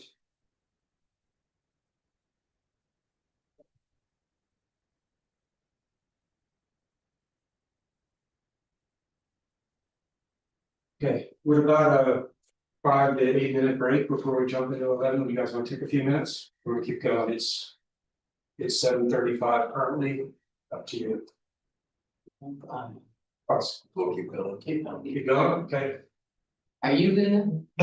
good. Okay, Bill, you got any questions you want to discuss? No, all's good, fellas. I'm gonna be on for a little while longer. I'm losing steam. Yeah, you feel free to check out. We're late there. All right, guys. That was a good discussion we just had, though. That was solid. Thank you. 11. So this is the transitional set of provisions. Former charter, all provisions of special laws of Florida of which the former charter hereby proclaimed is comprised of which. And which are not embodied here specifically or by reference, and which are not inconsistent with this charter. Shall become ordinance of the city, subject to amendment or repeal in the same manner as other ordinances. Any changes to 11.1? Darrell, And I was gonna suggest these are somewhat boilerplate things, rather than go through them all one by one. any changes to any of them? Is that what I did? I like it. I mean, I reviewed them, I didn't have any Good. suggestions. that's very freeing from the inside. Does anyone have any changes to any of these sections of? Just, I'm just gonna kind of read some. 11, 11.01, old charter rules remain, they do not disappear with age. Section 11.02, old laws still in effect until amended or repealed. Section 11.03, I'm reading so just some kind of, just You got some. make sure I understand what these, each one of these are. Let us know if you have any questions. Okay.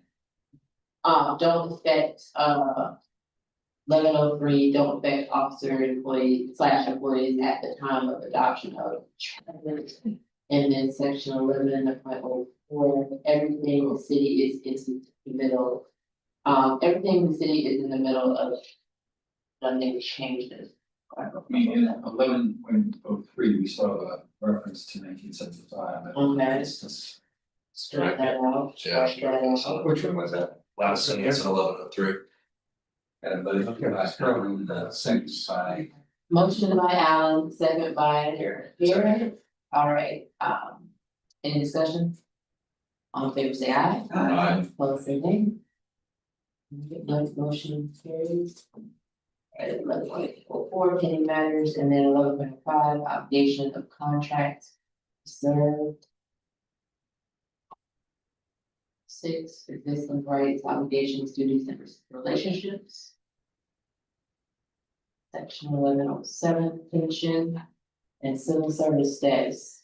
That will be there. Okay, any changes to, besides this, Article 11? None.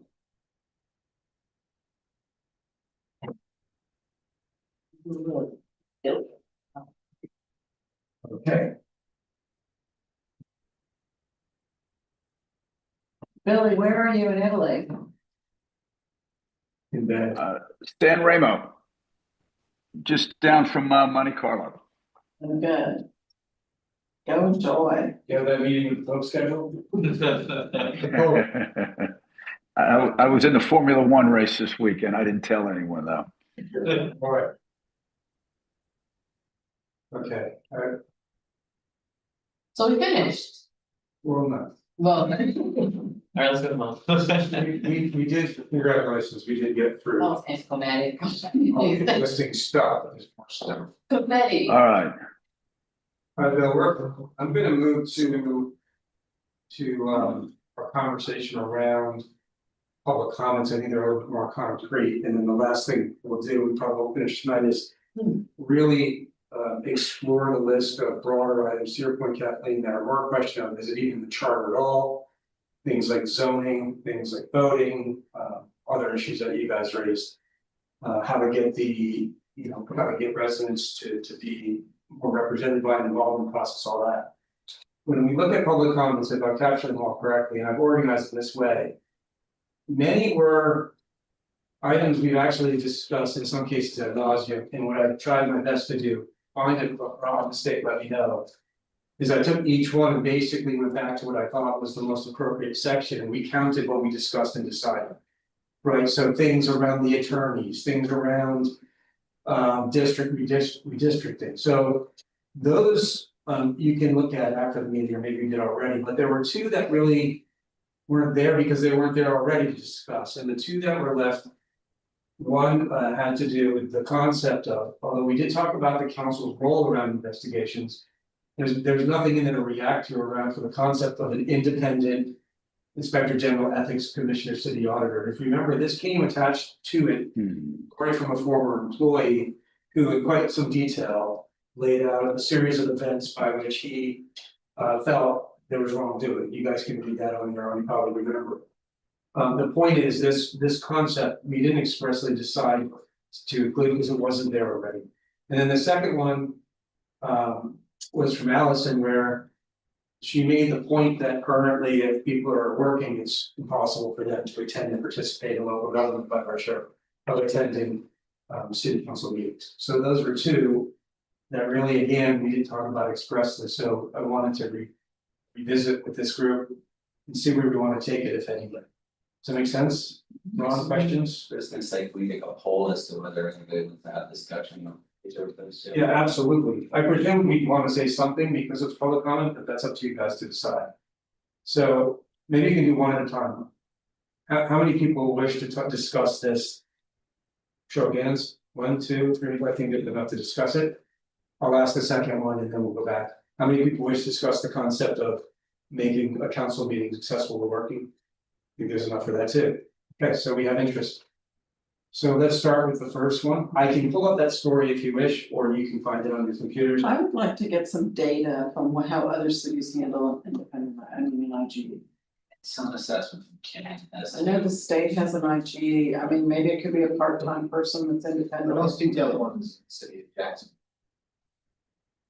But there are other samples that are out there, Miami Ethics, ethics body mission as well. I think some cities have them as part-time, full-time job, I mean. So Yeah, there's different combinations that are out there as far as. I think if you call a state attorney, if you call the state IG, they'll have a whole resource of litany. Our IG and all that. Oh, sure, the state version of it is much more involved. So then what goes on in the cities, because they work with the city IGs. Understand. Okay. Yeah, we can certainly bring that back. So going back to your request, you're looking for someone to find out more information about. Yeah. What others How are. other cities that are handling this IG independent ethics commission. Is that really full-time? I'm hesitant to add full-time positions. It's not a full-time job. But I think the resource, I think it's important to have an independent IG. So. And maybe for the next meeting, if you don't know, and I'm not asking you on the spot, but could you advise us a little bit on how either the state or other oversight might interplay with this? In other words, are we subject to any audits, reviews, state level or otherwise? Yeah, I mean, there's varying levels, under our constitution, the government has the ability to remove any elected official, under certain circumstances. That was right during your term. So that's something that would be part of this conversation that no matter what, that would supersede whatever is started. Every grant that comes from the state is subject to audit, and anything that involves state money will also be in consideration. As I'm understanding this, this would be limited to the functions of the city and its employees, the ability to bring some complaint or something along those lines, or are you also thinking to broaden this to any member of the public could file something? What case are we talking about? Yeah, what may be helpful is what we can do is bring back, and we get to this before the meeting, examples from other charters that are out there of cities that have done this. There's shorter provisions and there's much longer provisions. So we can bring that back and have a richer conversation, Jim. There was a presentation given by the chief of staff last Thursday related, and it was a very long presentation, but in it, I thought it was interesting that at the very end, one of the findings was 0 findings of legal, with legal justification. And I think that, to me, I think that those types of investigations should be done by the legal department. They shouldn't be done by human resources. It's truly, an issue that it should be easy to go through.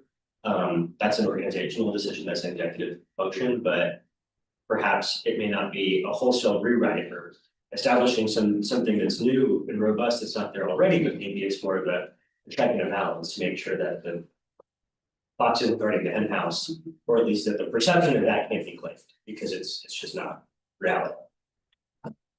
Yeah, because I think the state IG, I think the public can call and make a complaint. It's like a 1-800 number, and then they have to do. There's not a ton of,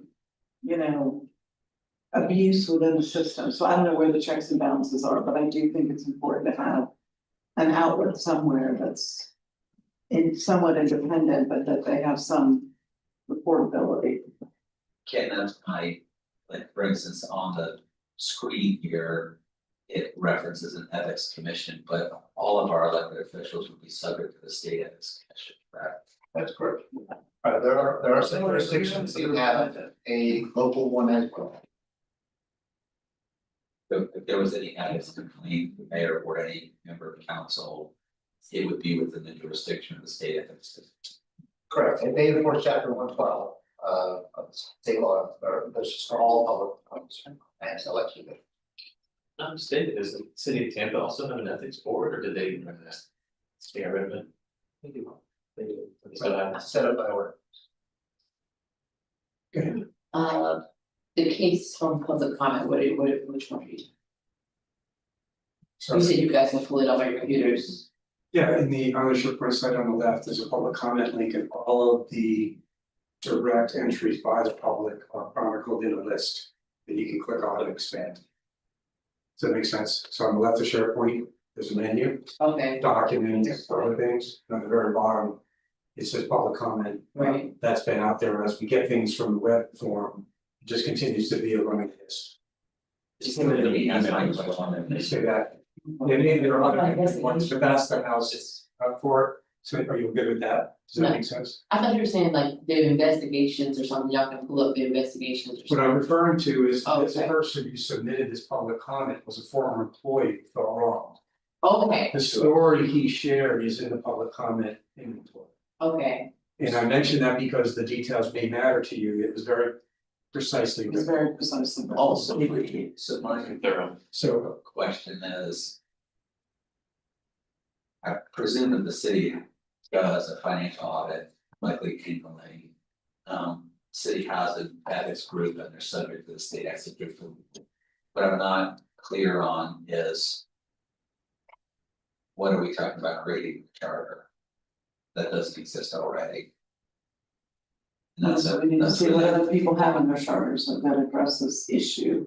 And see if there's anything that exists that we would consider adding. Yes. I think that explains it, and I mean, the public comment is very specific about organizationally the issues. The perceived issues by that individual. Yeah, but my question to my committee members, we have been answered it partly is based on that public comment. What would any of you like to change? That doesn't exist today. So I'm just trying to understand where our discussions go. And I think what Kathleen just said, what we're saying about this, I mean, she would like to see what is in other charters that isn't in our charter. I'd like to see that too. And I think, to Stephen's point, if I'm capturing the sentiment of this public commenter correctly. He felt like there was no recourse for him based on a wrong that he felt couldn't be corrected because of the way the system's set up with HR and everything. Starting that house, he went to the people who he thought would be able to help him, and they kind of, and his perception kind of blew him off. So he would help me out, but as he felt like there needs to be some recourse in cases where there's employees feel like they're. I don't know what the current ethics commission is empowered to do or how it works. If we know that there was an outlet, he didn't avail himself of, that's one thing. If there's not, that's another, and that leads us towards some of our views that we need something that would have helped. But in my experience with most governments and most companies, that function would sit in HR. So maybe we should ask the head of HR to come to this, tell us what the process really is. If you wish, we can ask. Again, we're trying to fix something, we should try to understand what exists today. Joe, again, we're speaking 100% agree with that. Would you like for me to now speak for our come to speak to us about this? I'm In curious, addition to what you requested. yes, about what other terms. We'll still do that. What others have done. And we'll consider how oversight might work, that might be second step, like I'll capture an action. The request. Are you asking for HR to tell us the process and what happened in that situation from their perspective, or just the I process? think I can do that. I would be shocked if any HR professional would talk about a HR matter in a public meeting, so. Yeah, I didn't don't think- that's that, I'm just interested in the process. Because we're not investigating specific set of circumstances, we're considering a charter amendment change. That would affect the process, so that's just my question is to understand the process. And maybe you extract themes from the public comment generally, because I think they're germane to the situation, I think it was a key detail, right? There are themes around that, so we can refresh our memories on that. I think we've covered this one for now, we have some action items. Move on to the next. So this is really around timing of council meetings. Being, I think they're started 9 on Thursdays typically, right, I think. And Alice's point, if you want to involve the citizens, they've got to be able to get there, they can't if they work. Just comments to get us started on this, and then we can narrow down what we think we might want to do with it. I know, Stephen, you said you wanted to talk about it, what your thoughts about this item? The 5 p.m. Yeah, just requiring that at least one meeting, I don't know your board schedule, but maybe it's monthly, we can decide that, but. think that's what was requested monthly, having at least one. Is there any, there's no constraint currently on city council to when they can hold their meetings, correct? That would be Public fair. hearings. Yeah, there are constraints on public hearing and when they have to be. Right, but they could hold a city council meeting at 3 in the afternoon, 5. To answer your question. Are there constraints? They could hold them at 3, yes, 3, 4, 5. Unless there's something in the statute. Or a specific type of. My instinct is. Just like we didn't like council trying to tell us what to do, we shouldn't. And if they wanna hold it at 5, they could, if they feel like that's required, or advisable, they could hold it at 5. I don't think we should put it in the charter. Any counterpoints to that? Don't they have to do land use hearings in the evening?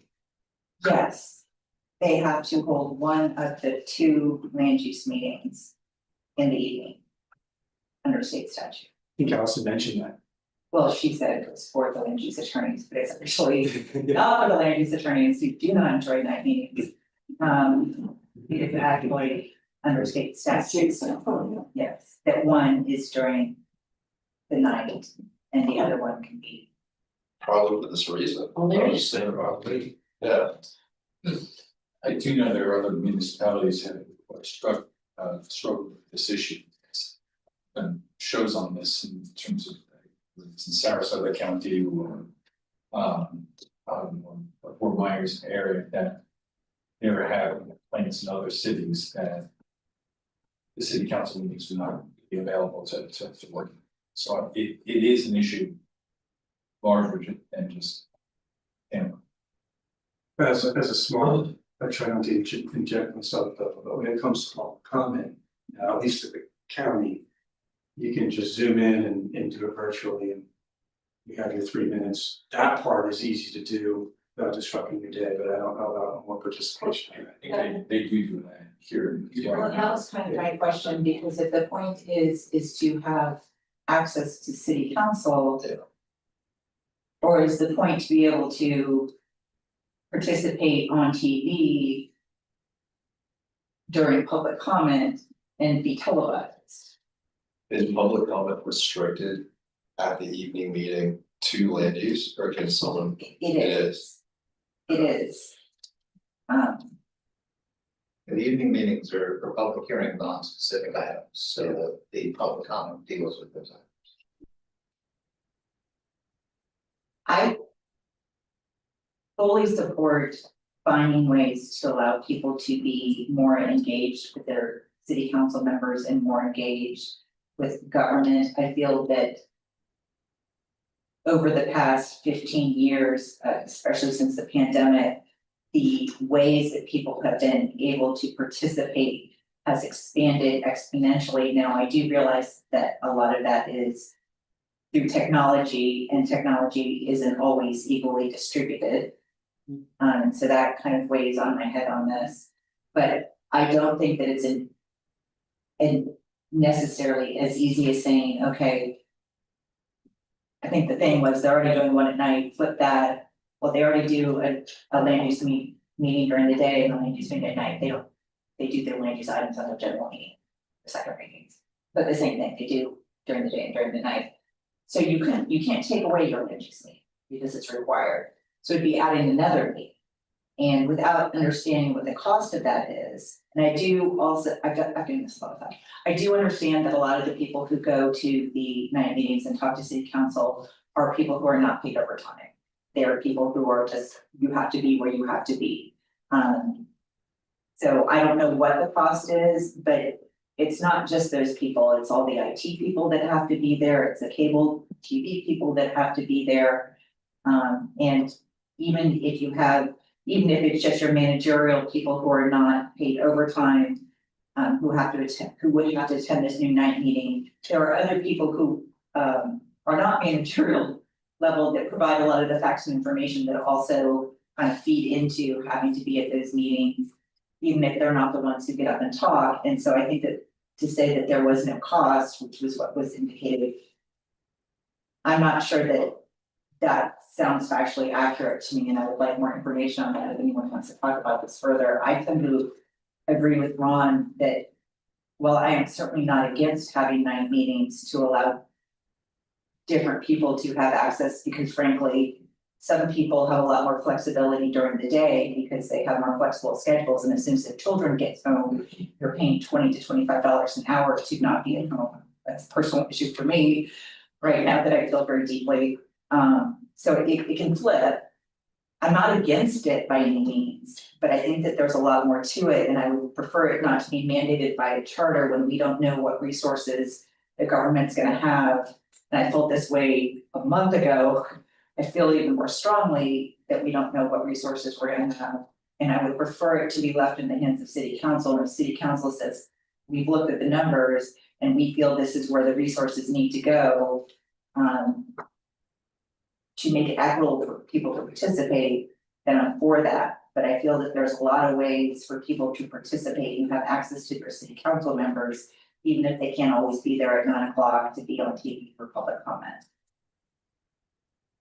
Do you have to be in the room to have a comment during public comment? Comment from your desk. My understanding is that they no longer allow Zoom public comments, I'm getting yeses and no. Yeah, you can do an online public comment. Online, but not a Zoom, not a. No, it is Zoom. In the county, it's just a voice. Not the county, I'm talking about the city. No, I'm just getting you across.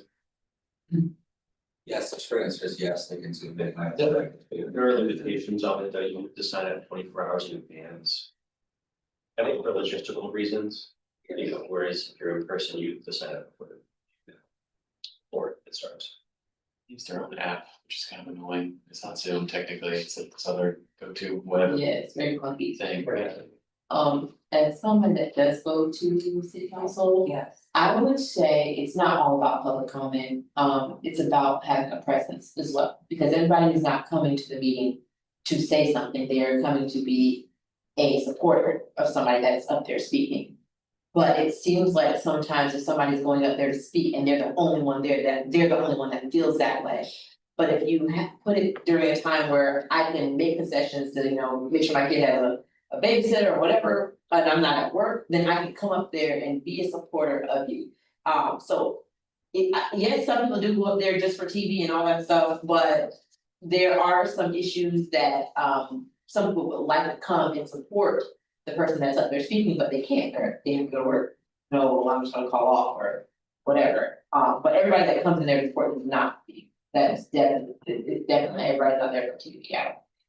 I was thinking of that too, actually, I mean, you can't be a room full of people in red shirts. If everybody in the red shirt supports this issue, and you got a room full of red shirts, and you can't get that through a remote meeting, Yeah, There's that political part of it too, participation.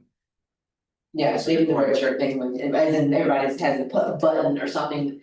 They do that to show numbers and that the community doesn't care about this. But sometimes there are issues that come up. And somebody coming up there complaining about a rock on the sidewalk or whatever like that, and it's the same person coming, and they don't realize the whole subdivision cares about this rock. So it would show if they're able to attend. Are there current regular meetings in the evening or no? Right, there's not. So.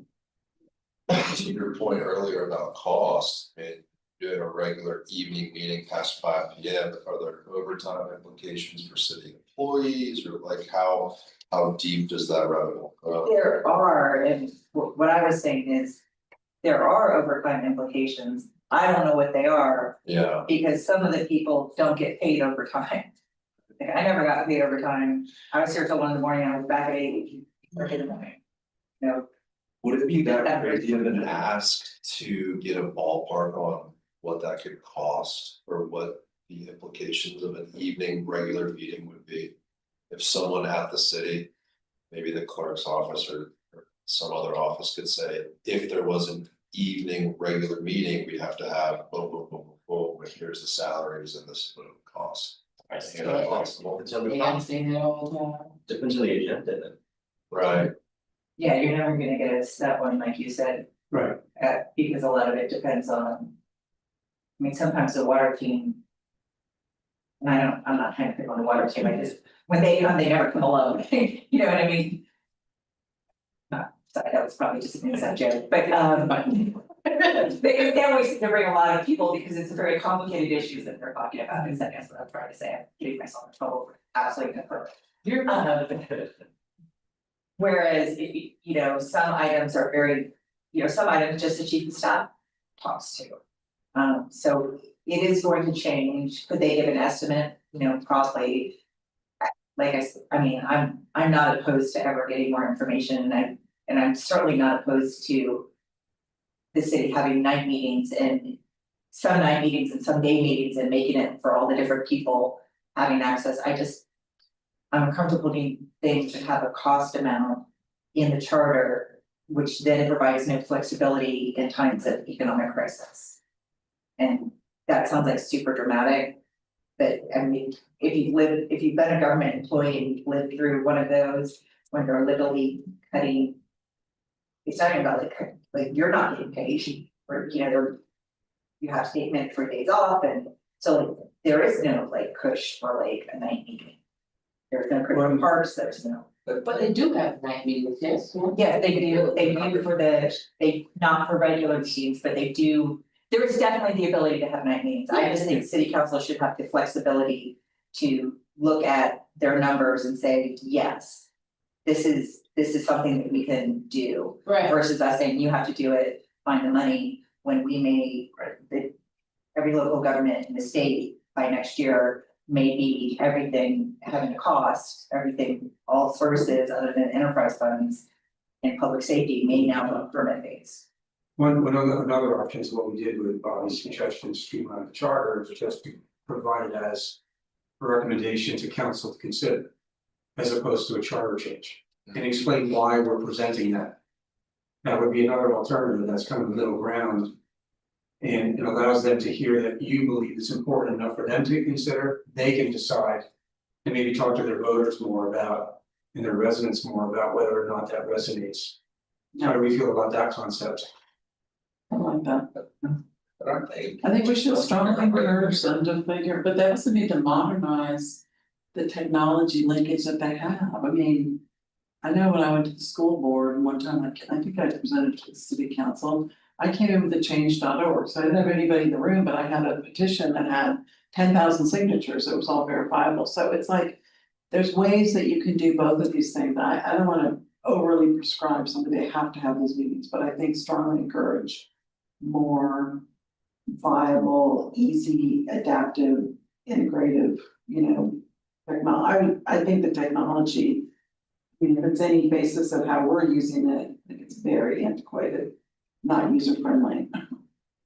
I'm gonna say something wrong, then I wanna get a poll if we think we should just position, let's get the wording right later around the recommendation that council consider it versus a charter change, right? I feel like city council today could hold a meeting tonight if they wanted to, and I presume that they're aware of the public comment that there's few meetings at night.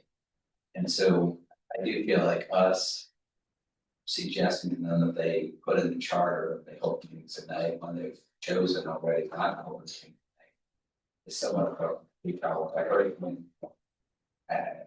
just seems to me that they're in tune with their constituents and they know their constituents think there may be good reasons why they stay too. So my instinct is not to suggest a change. To the charter.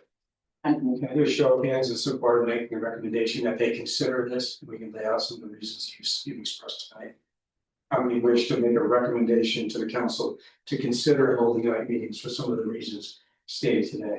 Different than a charter change, in line with what you suggested, and we documented around consider streamlining the charter language in an off year. Same thing, right? It's not in the charter, it's a suggestion to council. Do we support that view? Show of hands, recommendation. Okay. There's all these coffee games into the traffic, I just, it just gives me anxiety, I don't know. We'll just also caution us to be careful not to go beyond our charter, our charter is to make recommendations to the charter. And we could take that, we can make suggestions, think pretty far. What about parking? Do we, I mean, It is advisory, so probably holds as much weight as they can take that and decide we move to make a charter change if they wanted to too. Those are the two on public comment. If we voted on that, was there a motion in a second? We can do a formal motion, sometimes we do votes and I add to the minutes, you agree that way. If you want to do a motion, right, let's do a motion. Entertain a motion to make a recommendation to the city council about evening meetings. So. Okay, anybody second?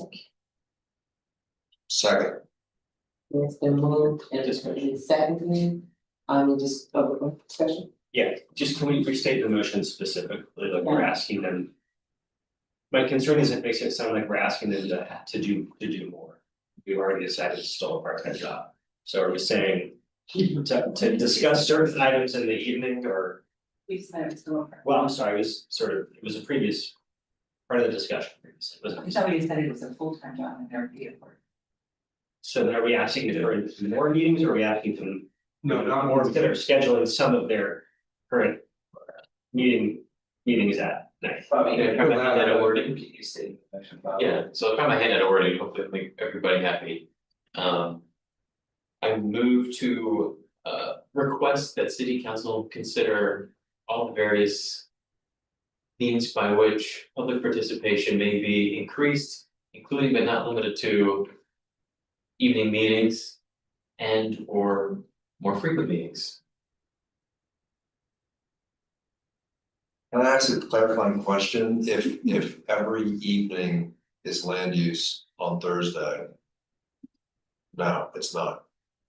It's not every Thursday, right? It's not every Thursday, it used to be every other Thursday and I understand. And so there's some evenings, there's no meeting at all, Yes. right? And so this is suggesting to add an additional regular. Or maybe. Once a month. It's like, my way was using. And sometimes there's other night meetings that are plain juice meetings. A workshop, whatever. Sometimes they do Can I- have. that's a little- call meetings, can I- sometimes they have other yes. things that are public hearings that have to be at 5 o'clock or 6 o'clock. Sometimes they have comprehensive plan meetings to hold their Thursday evenings, and sometimes I think they don't have one. Okay. Meaning there is space I, for it. Right? as far as I know, I believe that there's. Because even point, if you're suggesting like an extra day outside of a regular Thursday. Yeah, Sort of a strong ask. I think most Thursdays there is a meeting on all Thursdays. Okay, And most Tuesdays there is not a meeting, but sometimes they like to schedule special meetings on Tuesdays. Sounds like they could also choose to do that every other month or at some other cadence that makes sense. It's just not to tell them how, but tell them why we think this is important and let them decide. feedback from the public suggests. The word This, yeah, that sounds a lot. more- Monthly or bi-monthly. But there have been some good, I mean, I thought actually been a great point about the concept of supporting things, sure. That is not a technology issue, right? So we brought up some things we can list as examples. And then let them do it for long. Just need the word motion. And they've heard people say it at public comment plenty of times, so it's not anything new. Ever. Reinforcing the Yeah. message, get that. So that is also great, to enforcing that. Yeah. This. It's not anything. So where do we stand on said motion? I made a motion. I think he withdrew his original motion, stated something, so. Do we see But I language just- before we vote on something? Yeah, restate it. So, Sorry. oh, that's come on now, alright, let me give it another shot. Come on, Bob, you got this. Alright. I move to formally request that city council consider all available options by which they may increase public participation in their meetings to include evening sessions and or multiple meeting dates. Period. End. Wondering periodic should be. Sort of mention. That's. Pursuant to Robert's rules of order, we got a minute, there a second. I'll second the vote. Okay, Or is it my for the brand? discussion, No, you know. discussion. I have a question. Can public comment just be added onto a meeting that's being? No. Just Meetings are a way to focus for it and focus. Okay. But they're long enough, I mean, some of these land use meetings go to 1 or 2 o'clock in the morning. We're discussing public comment this week, actually. Yeah, are. but they're trying to. So, So. so we did a second on the motion. Yeah, Do you wanna follow up the Um, procedure and then we'll? It's been moved and properly seconded, discussion? Okay, seeing none, all in favor say aye, opposed say nay. Let's try again. All in favor say aye, opposed say nay. Ayes have it. Thank you. So those are the two items I pulled out of public comment. Please look at my analysis, make sure I didn't miss anything. Make sure we give public comment its due attention. Secondarily, moving on to this. It's a fairly short list, so I thought maybe first we can ask if anyone has other topics. These are the things all of you have asked for us to revisit and specifically discuss.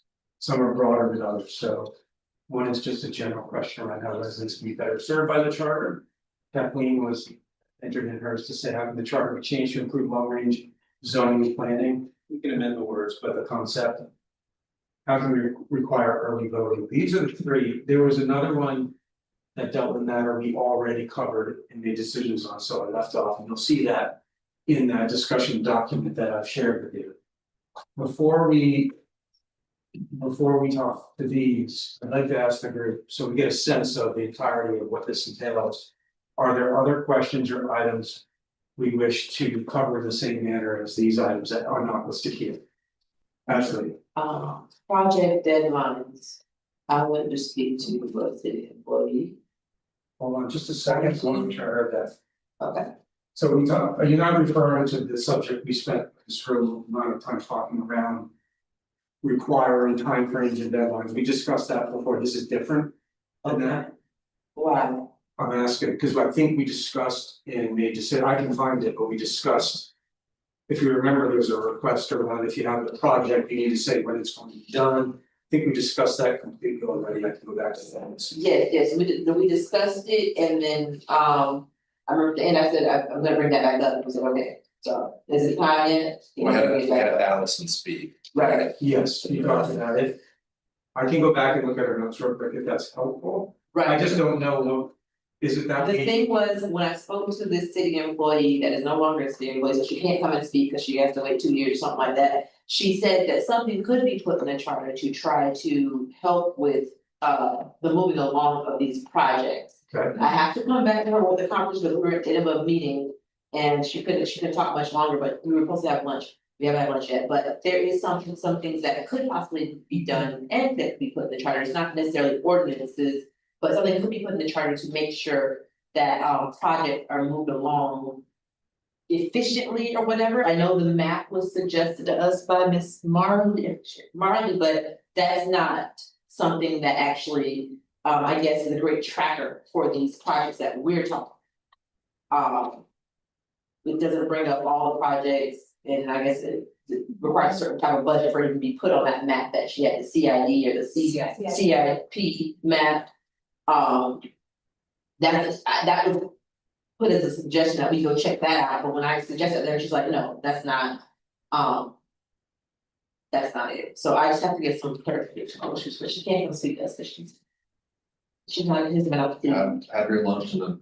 Yeah, That's what I was wondering, do you wanna do that and, cause you know where we already landed, maybe there's something new you can bring in, because I think your group may decide that we close that issue.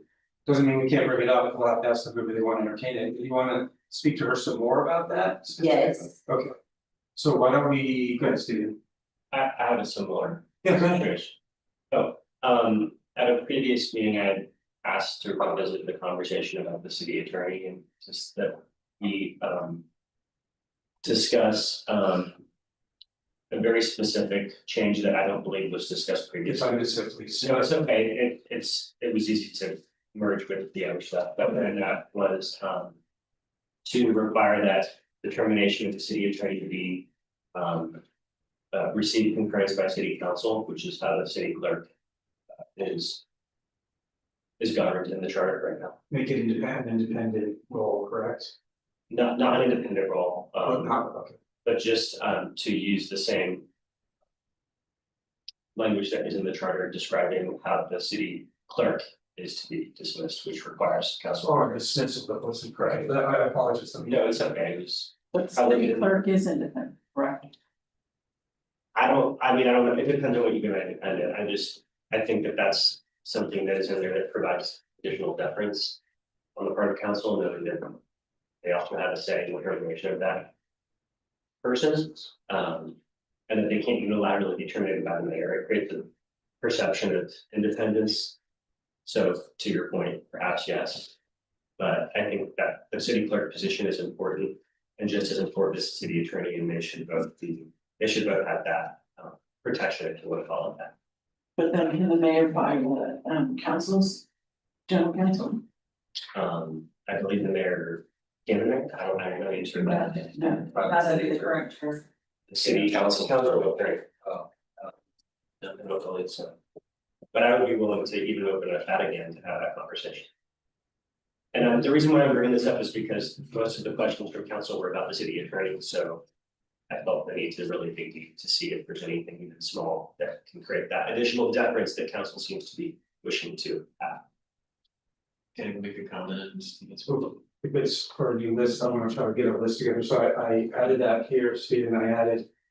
Brian, Ashley, but we just didn't know that I got more and come back. Yeah.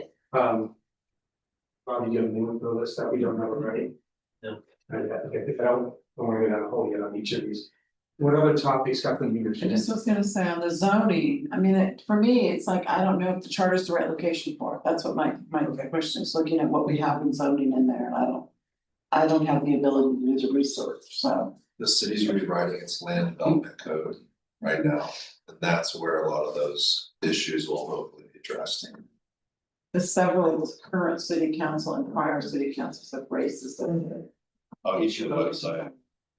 All Tampa forward, I think, the initiative. Well, Okay. so when we get to that, we could just put a nail in and decide in fact, maybe it is or isn't, but at least Kathleen will have that answer. Any other new topics? Yes.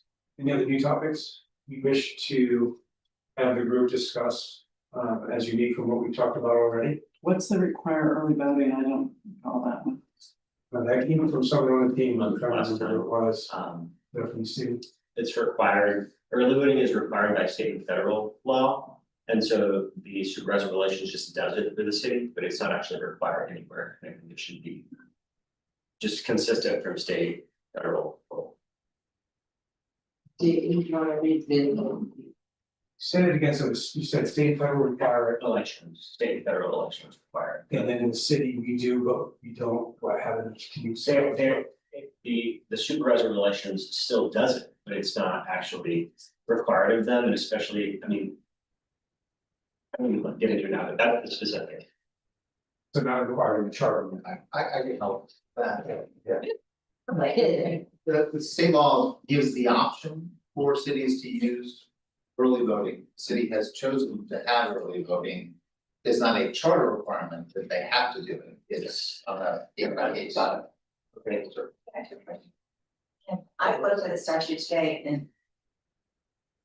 In fact, I don't know why I'm putting you on the spot when I have to pull that and down, that's so really nice.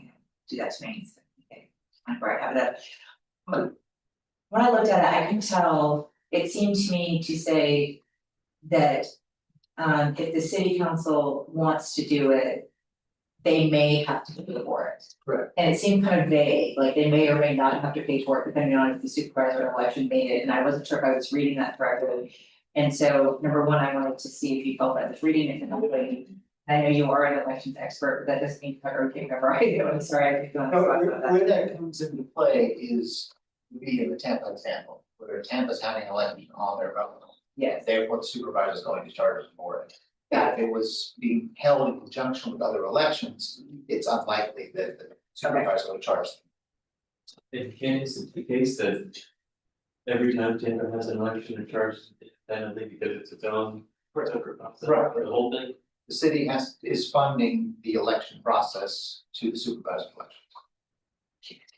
To give you a strong for, the point Stephen raised, is a good point, never debated, but.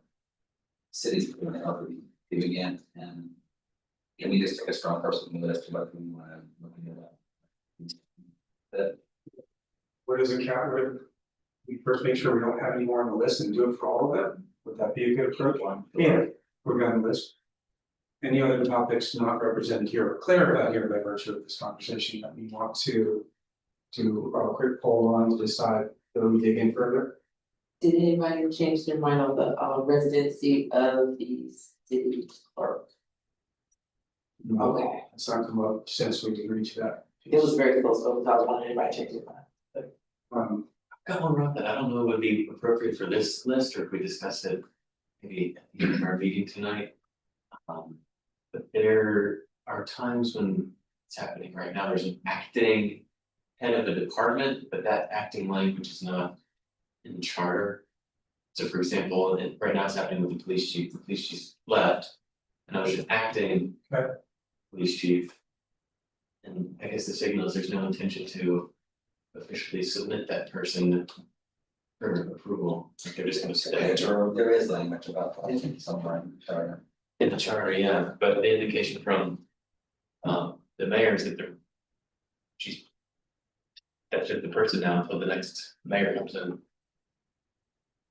I think, I don't wanna misspeak, but the charter has it sometime, I think it's a year in the charter.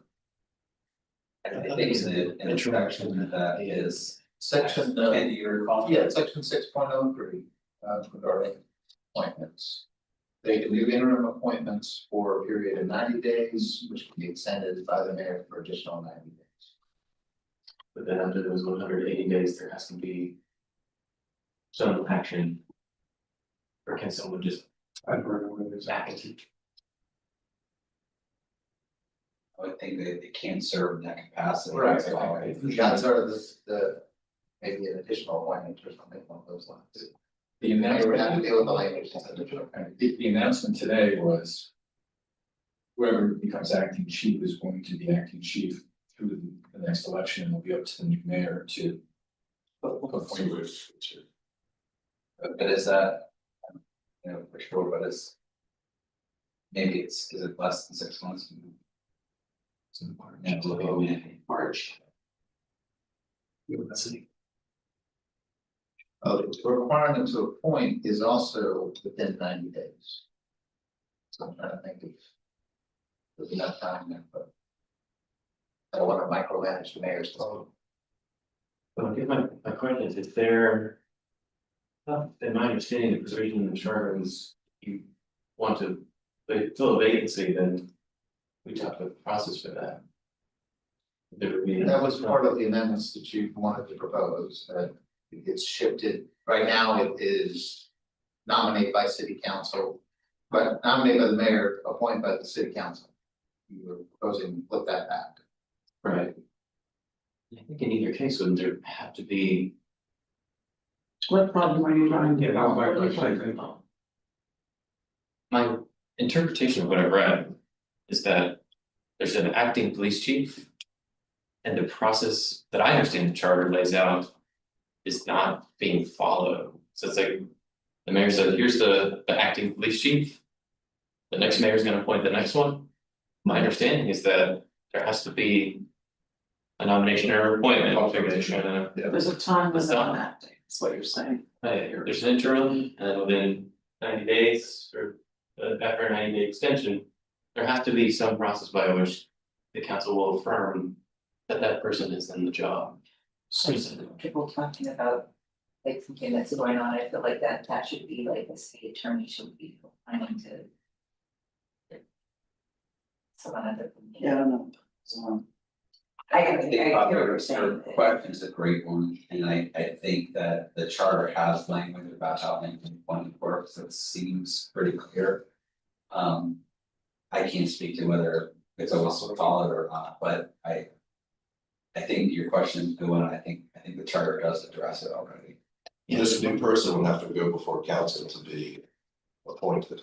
That's my understanding. Yeah. But there's this acting word, and I don't know if that's somehow in conflict with the processes of the charter. Again, I'm not going to micromanage mayors. well, we have the HR person coming in, so maybe that you find their Everybody way. has that knowledge. On a voting point, into what Ron was saying. So theoretically, the city could choose to not have an early voting cycle. And so Stephen, your point was to put this in the charter so that it guarantees early voting in the city. Well, my understanding is that it's not the city's decision if early voting has been offered, it's the supervisor elections, but. For some, Well, is that correct? they come up with funding, so their decision, if they refuse to provide funding to it, then the supervisors don't have to. But it is the city who makes the decision.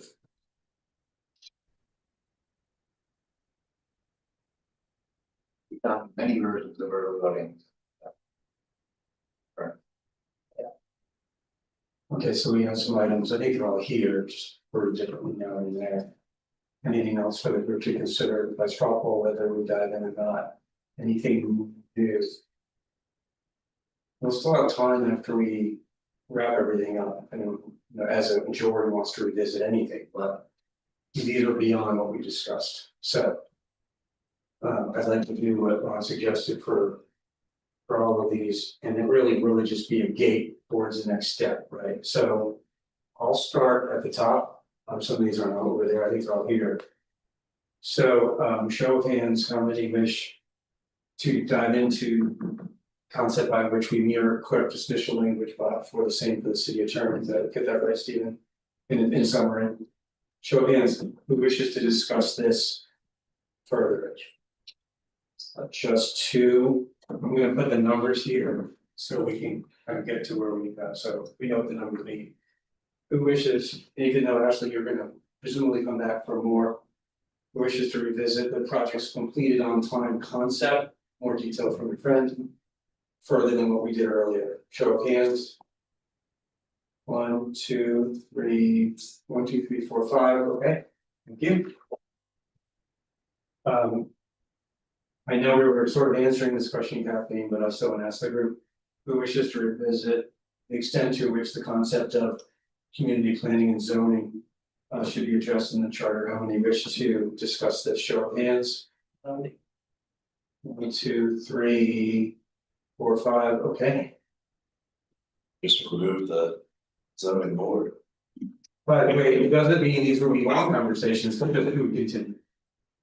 We talked a little bit just now about early voting. State law gives the option of cities or funded by cities. I think the state kind of gives us those options. Show of hands, how many people want to visit. I don't know how much. Can we have much effect on this with our charter if this is the way it works? And I just want to make sure you understand options. I'll have to double check the way it's worded, but the odds are we could put in a provision that requires early voting, Okay. you know, subject to override by Other the things. next law. Understood, thank you. Show of hands, who wishes to discuss this option by which we formalize the requirement for early voting? 1, 2, 3. Just 4. But one's going 12. Hand up, yeah, it's like an auction, but not really. Okay. And then we have a very broad comment, which, you know, maybe we need someone to talk more about what they're thinking, but just how do we serve residents better with the charter? I don't know what to do with that one, it's very broad. Does anyone remember who suggested this, and if they can provide a little bit more detail now, we can vote on it.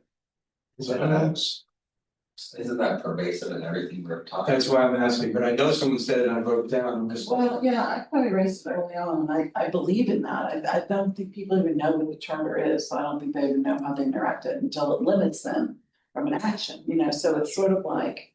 And I don't know if that's, you know, I sort of tend to be big picture, but. It would be nice if there was, and I don't think we should, you know, put these things in the charter necessarily, but. I wish there were advocates for regular engagement so that you're educating the public on. How this can get better, which I think doing something every 12 years, doing something a little bit bigger. Would allow to that, and having some research that would come out, so you could do some pulse polling with the public to say. Yeah. I mean, there's a lot of frustration out there on issues that are in the charter where people don't understand that linkage.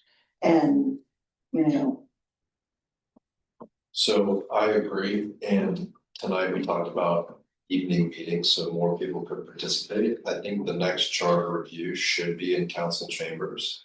It's an evening meeting, there'd probably be more public participation. So I agree, In our next meeting or the. No, the next charter review. I'll give you. I think people are kind of coming up and giving their opinions. Yeah, and I think a lot of people are frustrated, but they don't know how to change it, you know, so it's sort of like, I don't know. But education and definitely some infographics or something, pass them out, I thought people understand.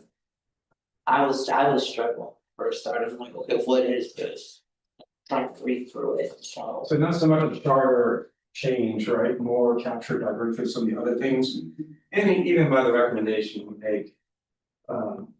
To council to consider ways to do things, okay, so we won't need to vote on this. So we've got meetings, we have 2 5s. We can figure those out, I'm kind of, you tell me, but I'm kind of feeling like.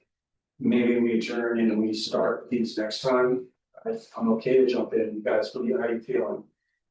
I mean, we're in good shape, we probably can cover these. We got 30 minutes, I think we can, I mean, I think we should try to keep, I mean. Keep going. I think we can. No, plan on being here till 9 and get let's talk about. I agree. Keep I going. think we got to have to come Good back with it. for. We're already here.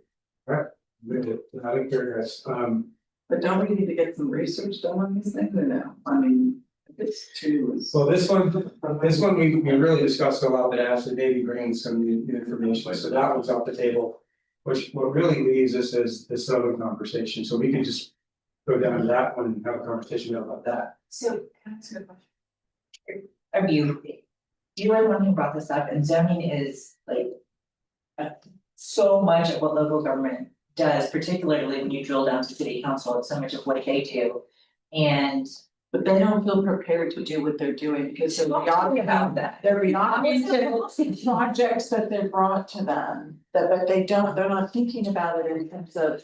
The bigger structure of the city. They set up the structure of the city. I'm so I'm not arguing with you. I am just like floored after I've done this for 20 whatever years.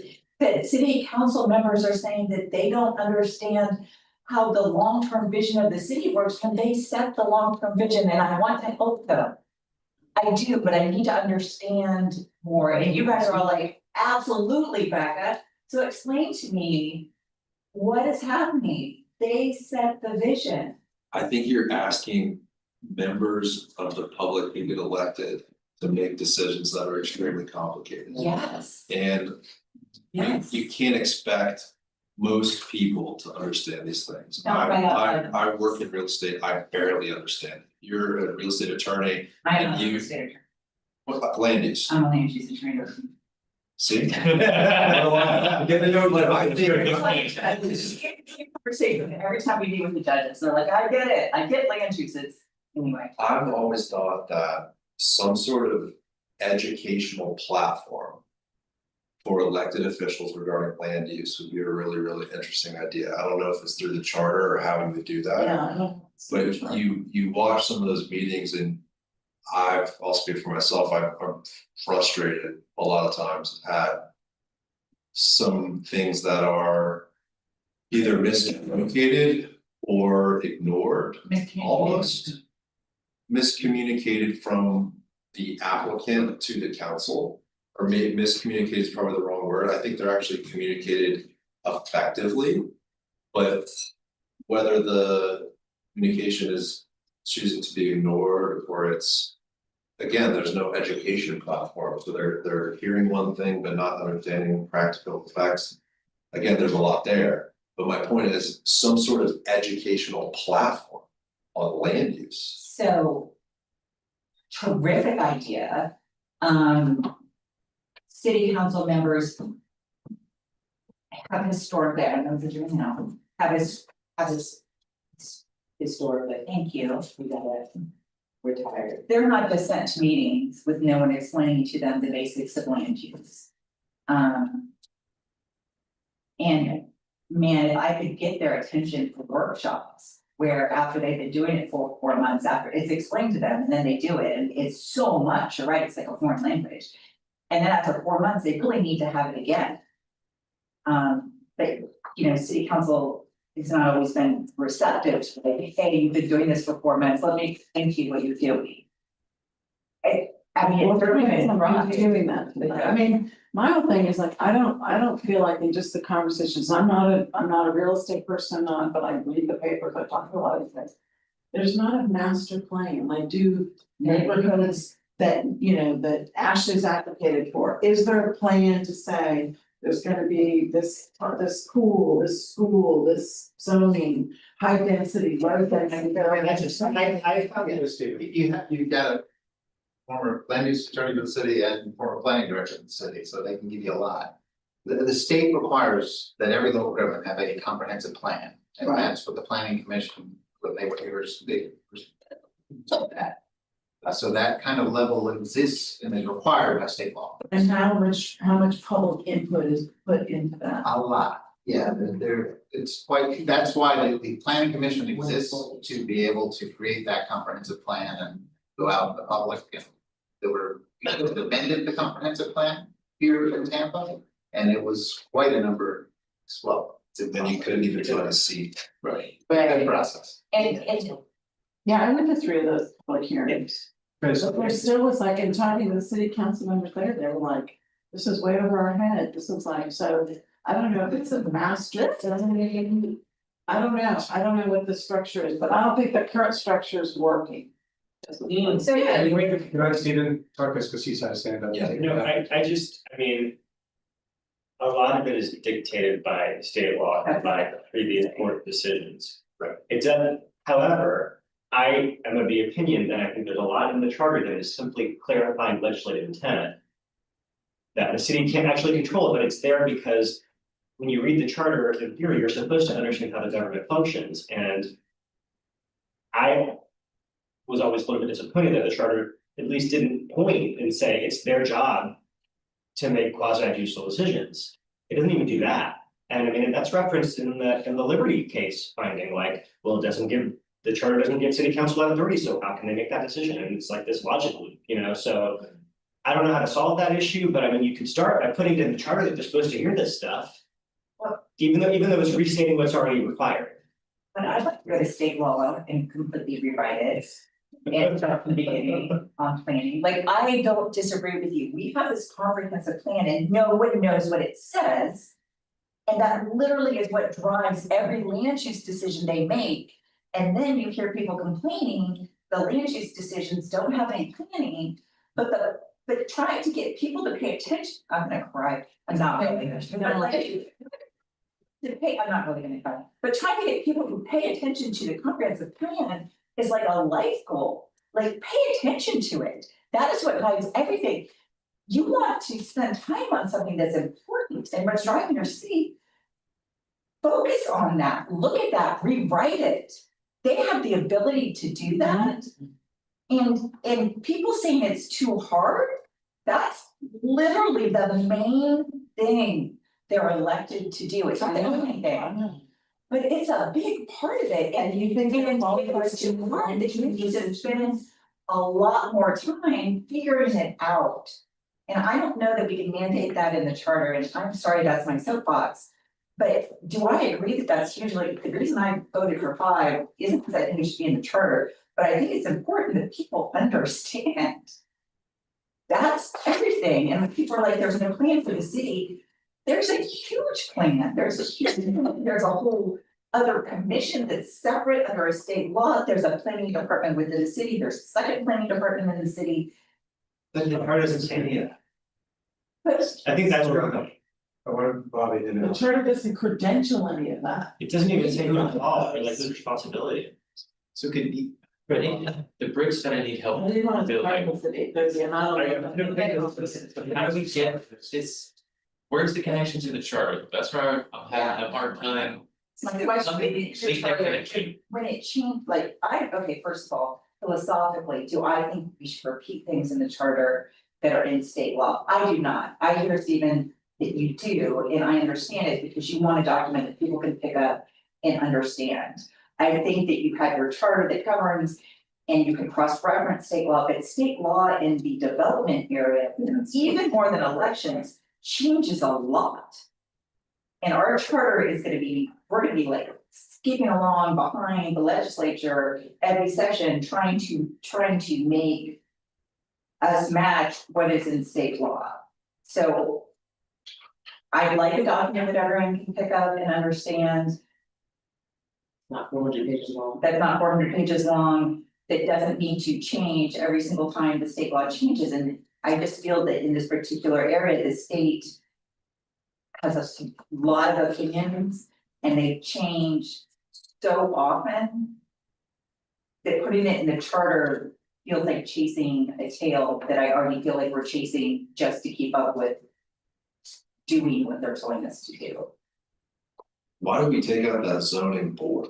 You know, that should probably be reestablished, even Okay. if it wasn't the final say, if it was just, Sure. yeah. You know what? Makes And me to add to Yes. that, just quickly, at the land development code advisory team meetings, that was brought up. And there was consensus with even some of the most outspoken individuals on that board I that, love this so much. yeah, So like 20 years ago, they tried to do this, and both Dan and the land use bar, most of which have retired or died at this point, agreed. were adamant that you had to have 2 city council meetings.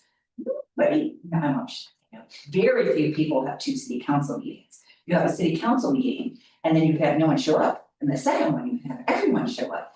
You have 2 meetings before the same board. A zoning hearing master is brilliant, I would support having that in the charter. I would support asking, I don't know, Julie Mandel, who handled it last time in the city, is now the county attorney, come here and talk to us and explain how the county does its zoning here. So I agree with that. Me too. I would support looking back at the charter. But I have a question, so just to clarify, so the assignment of quasi judicial powers, you don't think should be mentioned in the charter? I would defer, well, I don't say defer. And I ask that because it conflicts with the separation that's already in. I can't agree I with can't that. provide that opinion. I can't agree with that. But I will, I know, no, I know. yeah, and I was like, I'm not sure what that's language. So. But whether or not that needs to be put in the charter, I would expect that the city attorney, if they felt that that was important to have in there.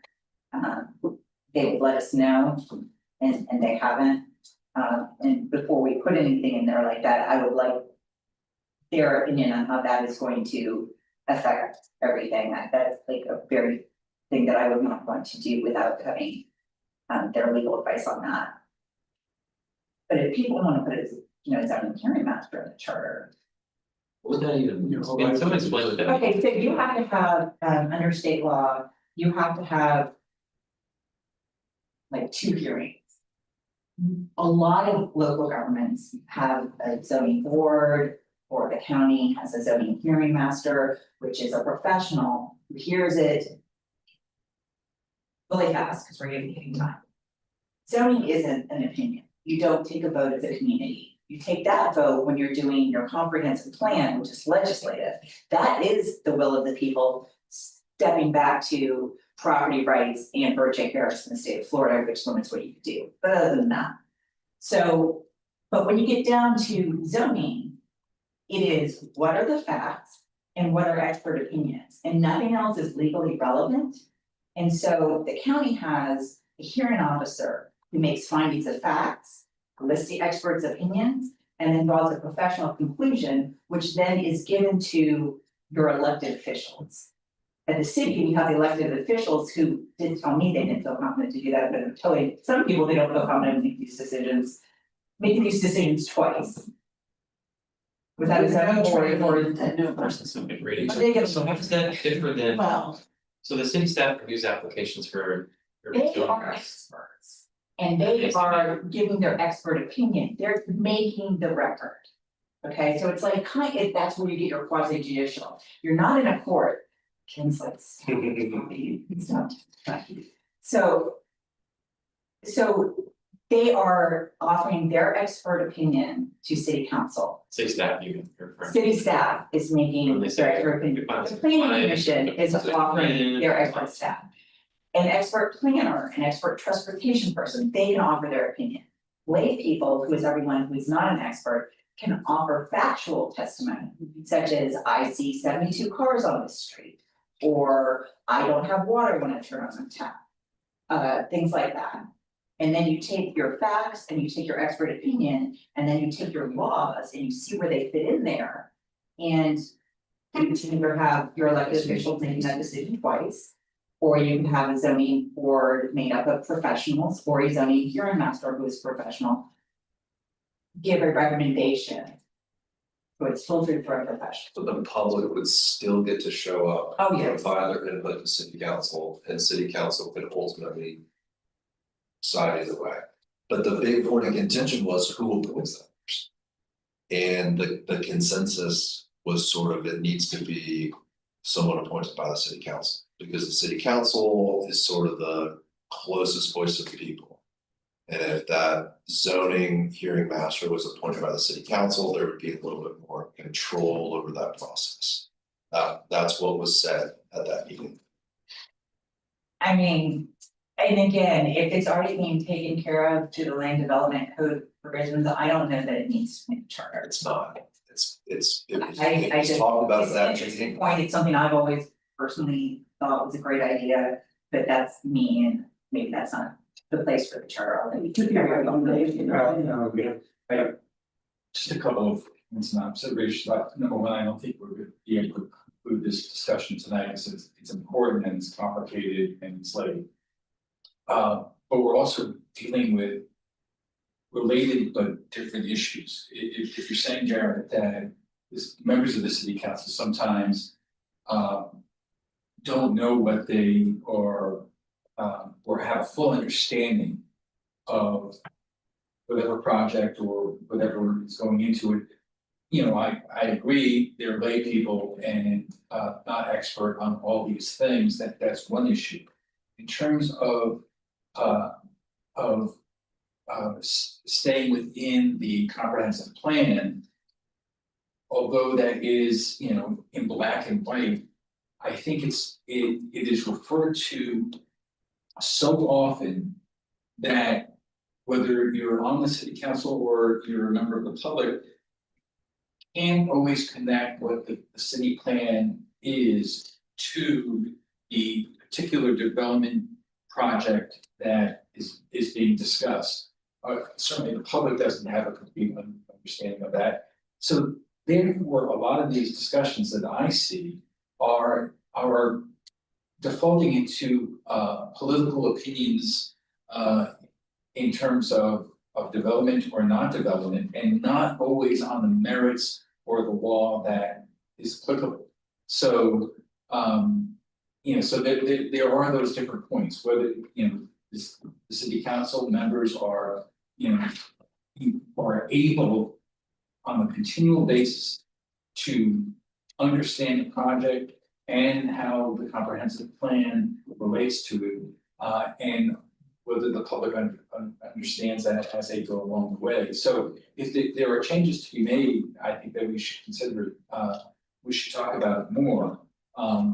But I think there are a number of related, unrelated issues.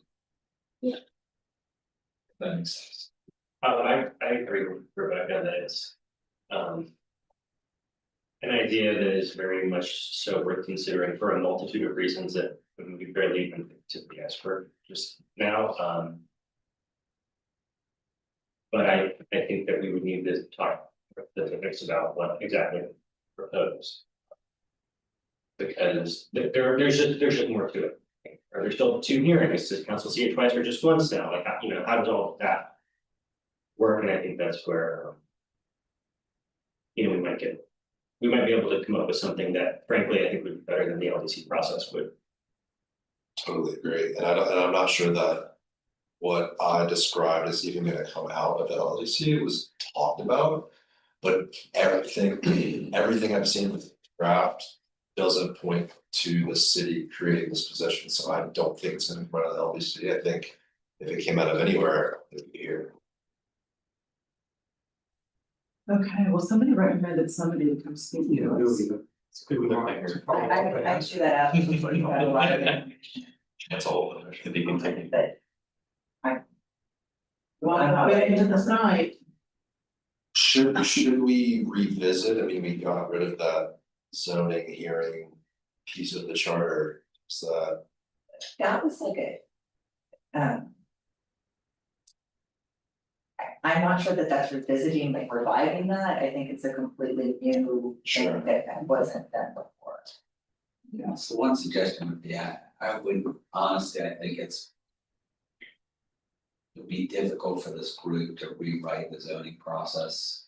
And I am sure Ken is up to any challenge we set him to, but my instinct is that if we write pages of zoning procedure, the city attorney and the city council attorney, the city council are gonna have to go through all of that again.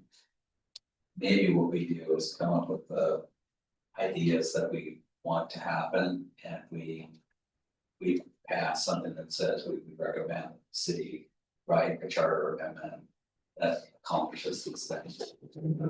Us trying to accomplish things. Ken, I don't know if you have thoughts on that. It really just depends on how in depth you want to get in the charter.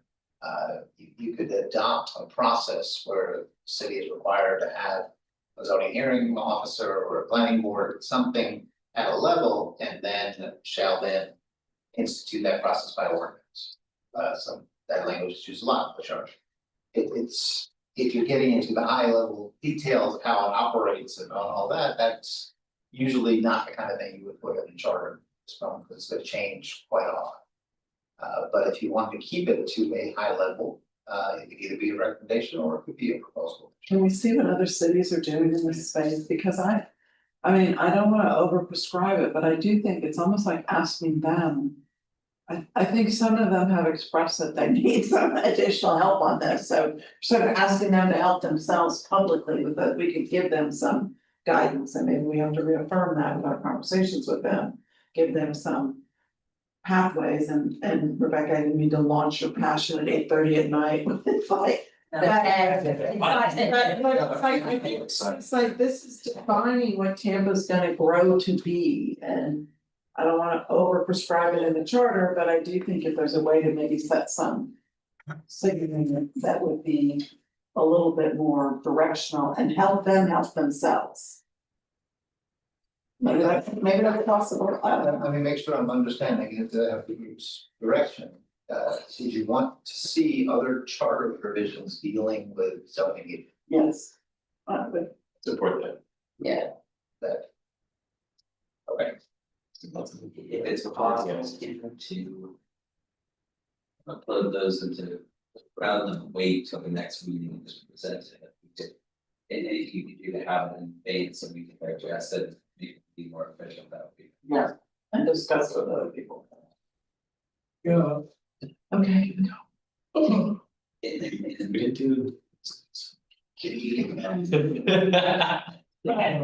That's the action item for this topic is trying to go do that research and share in advance. Well, What do you find for zoning language? yeah, just, can we define sort of where we wanna go with this as a group, because I'm just afraid that this could be 8 3-hour meetings of, and it's an important issue, but I'm not sure yet where we're trying, what we're trying to figure out. well, wouldn't we keep it high level? It would eventually be voted on, and then those specifics would be worked out with the city and the public. Right, we wouldn't be the ones describing every little detail, we would just say, the city of Tampa is required to have whatever this position is. And then the city would facilitate that with the public, I would assume that's. So to respond to Yvonne, there's a lot of different things that people do as far as like comprehensive plan amendments and et cetera, et cetera.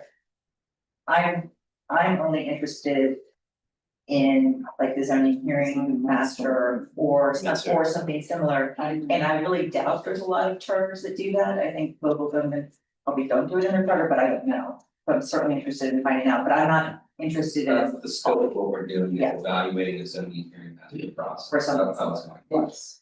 We had a zoning board in the charter we just removed. Instead, should we bring that back up and research what that was Well, it's and gonna- see? I don't need to remove the board, we remove the person who's gonna be insufficient. Well, both, because neither one exists.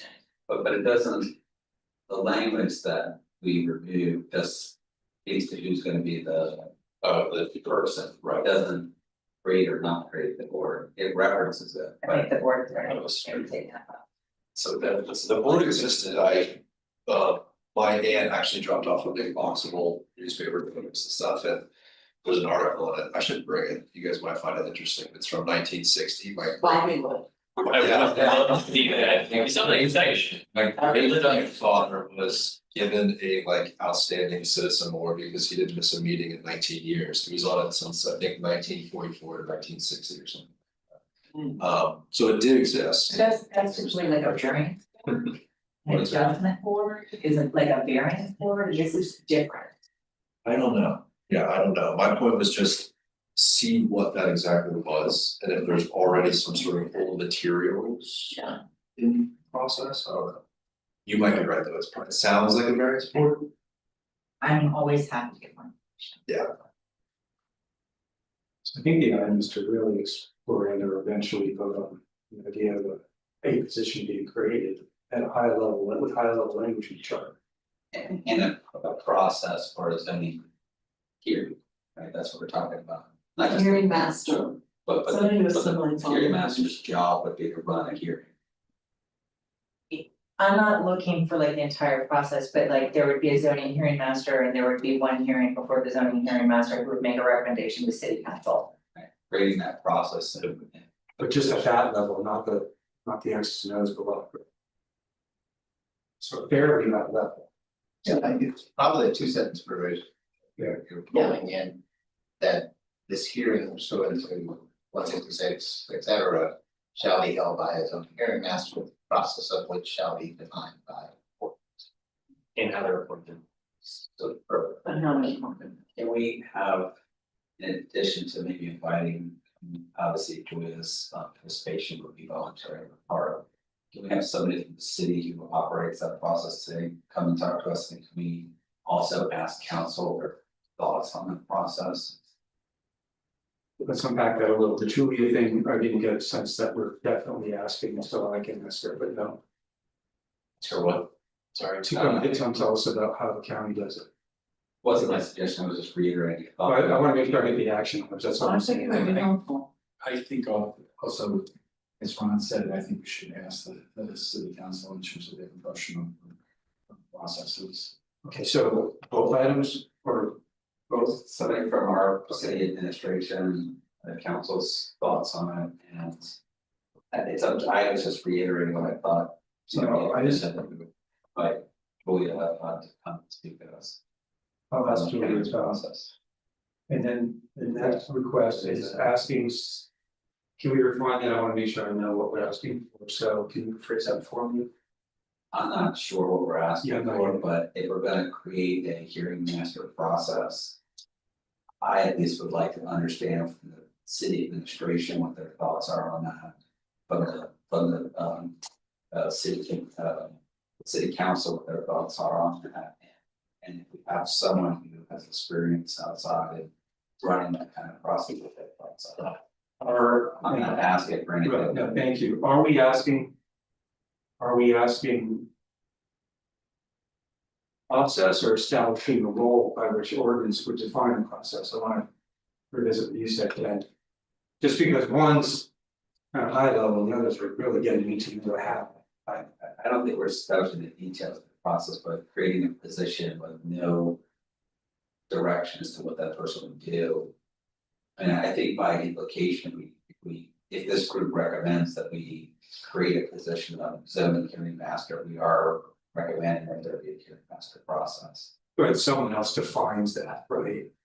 That's what how it would work, I think. Now, I mean, it would be useless for us to suggest that we just create a title and have no direction as to what that person does. I guess I'm saying like what you said, okay, from the charter language. The charter language would create the title as well as pull in the part of state law that deals with the hearing that it's supposed to handle. The conduct of that would be set by ordinance. Yes. So it would be establishing a process, the details of the process would be set by ordinance. And Rebecca, I'm not, I'm just trying to understand. So I'm not sure what we're doing, I'm just trying to figure out. Yeah. So I don't want to prescribe any. Hearing from the county, about how they do it. That'll give us a lot. Yeah. I agree. So maybe we do that and then we'll have a better understanding maybe of next steps. Is that okay? Along with, wasn't, or we would to receive stuff from Ken and one other Yeah. kids. That's it, I got all those items. I don't know if Julie can attend in 2 weeks, we'll ask. We'll ask her tomorrow morning. And we're gonna, the city and it's like city administration understands. I don't know, you guys tell me it sounded like we want to do that first and that second, but I just need to correct people. Some trying to drive us to getting this down on time, so When is it if we're due? gonna talk about this, we should get information from the city and the city council and. So next we should do it all in one meeting. I just need to know whom precisely, what exactly. Or someone Abby feel like delegates. That be the right person, Abby? I mean, yeah, Abby can delegate someone, Okay, Abby feel like Yeah. is like head. yeah, we've done And that. she's so she's also been like as a person herself, so she. So she felt this. To just talk about the topic, I heard to talk about how the city does it now. how the city was it, okay? Yeah, and I wouldn't wanna hear any thoughts they have on shifting over here to the process. That's what we're trying to educate ourselves on. They're supportive. They're trying to. Yeah, no, I'd say It's been shot down, that's why coming from us might help. Again, the same of council. To ask council to tell me speak to us. Or communicate their thoughts on shifting to a hearing master process. Okay, That could be Marty or that could be, just up to the chair, yeah.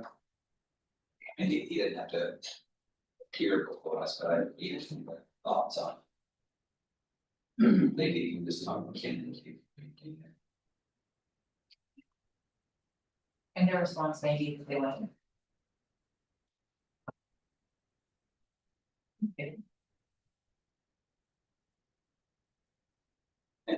Okay, I think I got everything, thank you for your patience. Is there any other new business before we adjourn? Any new business? Hearing none, all right. I'm gonna adjourn this meeting and, I'd like to entertain a motion to adjourn. Second. Been moved and properly seconded, all in favor say aye. Aye. Close the name. Meeting adjourned at 6:09.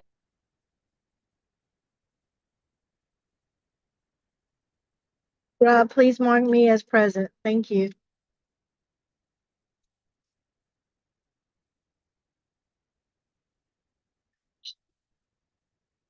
The City Charter Review Committee appointed by Lynn Hurtak and City Council. I thought the movie goes on here.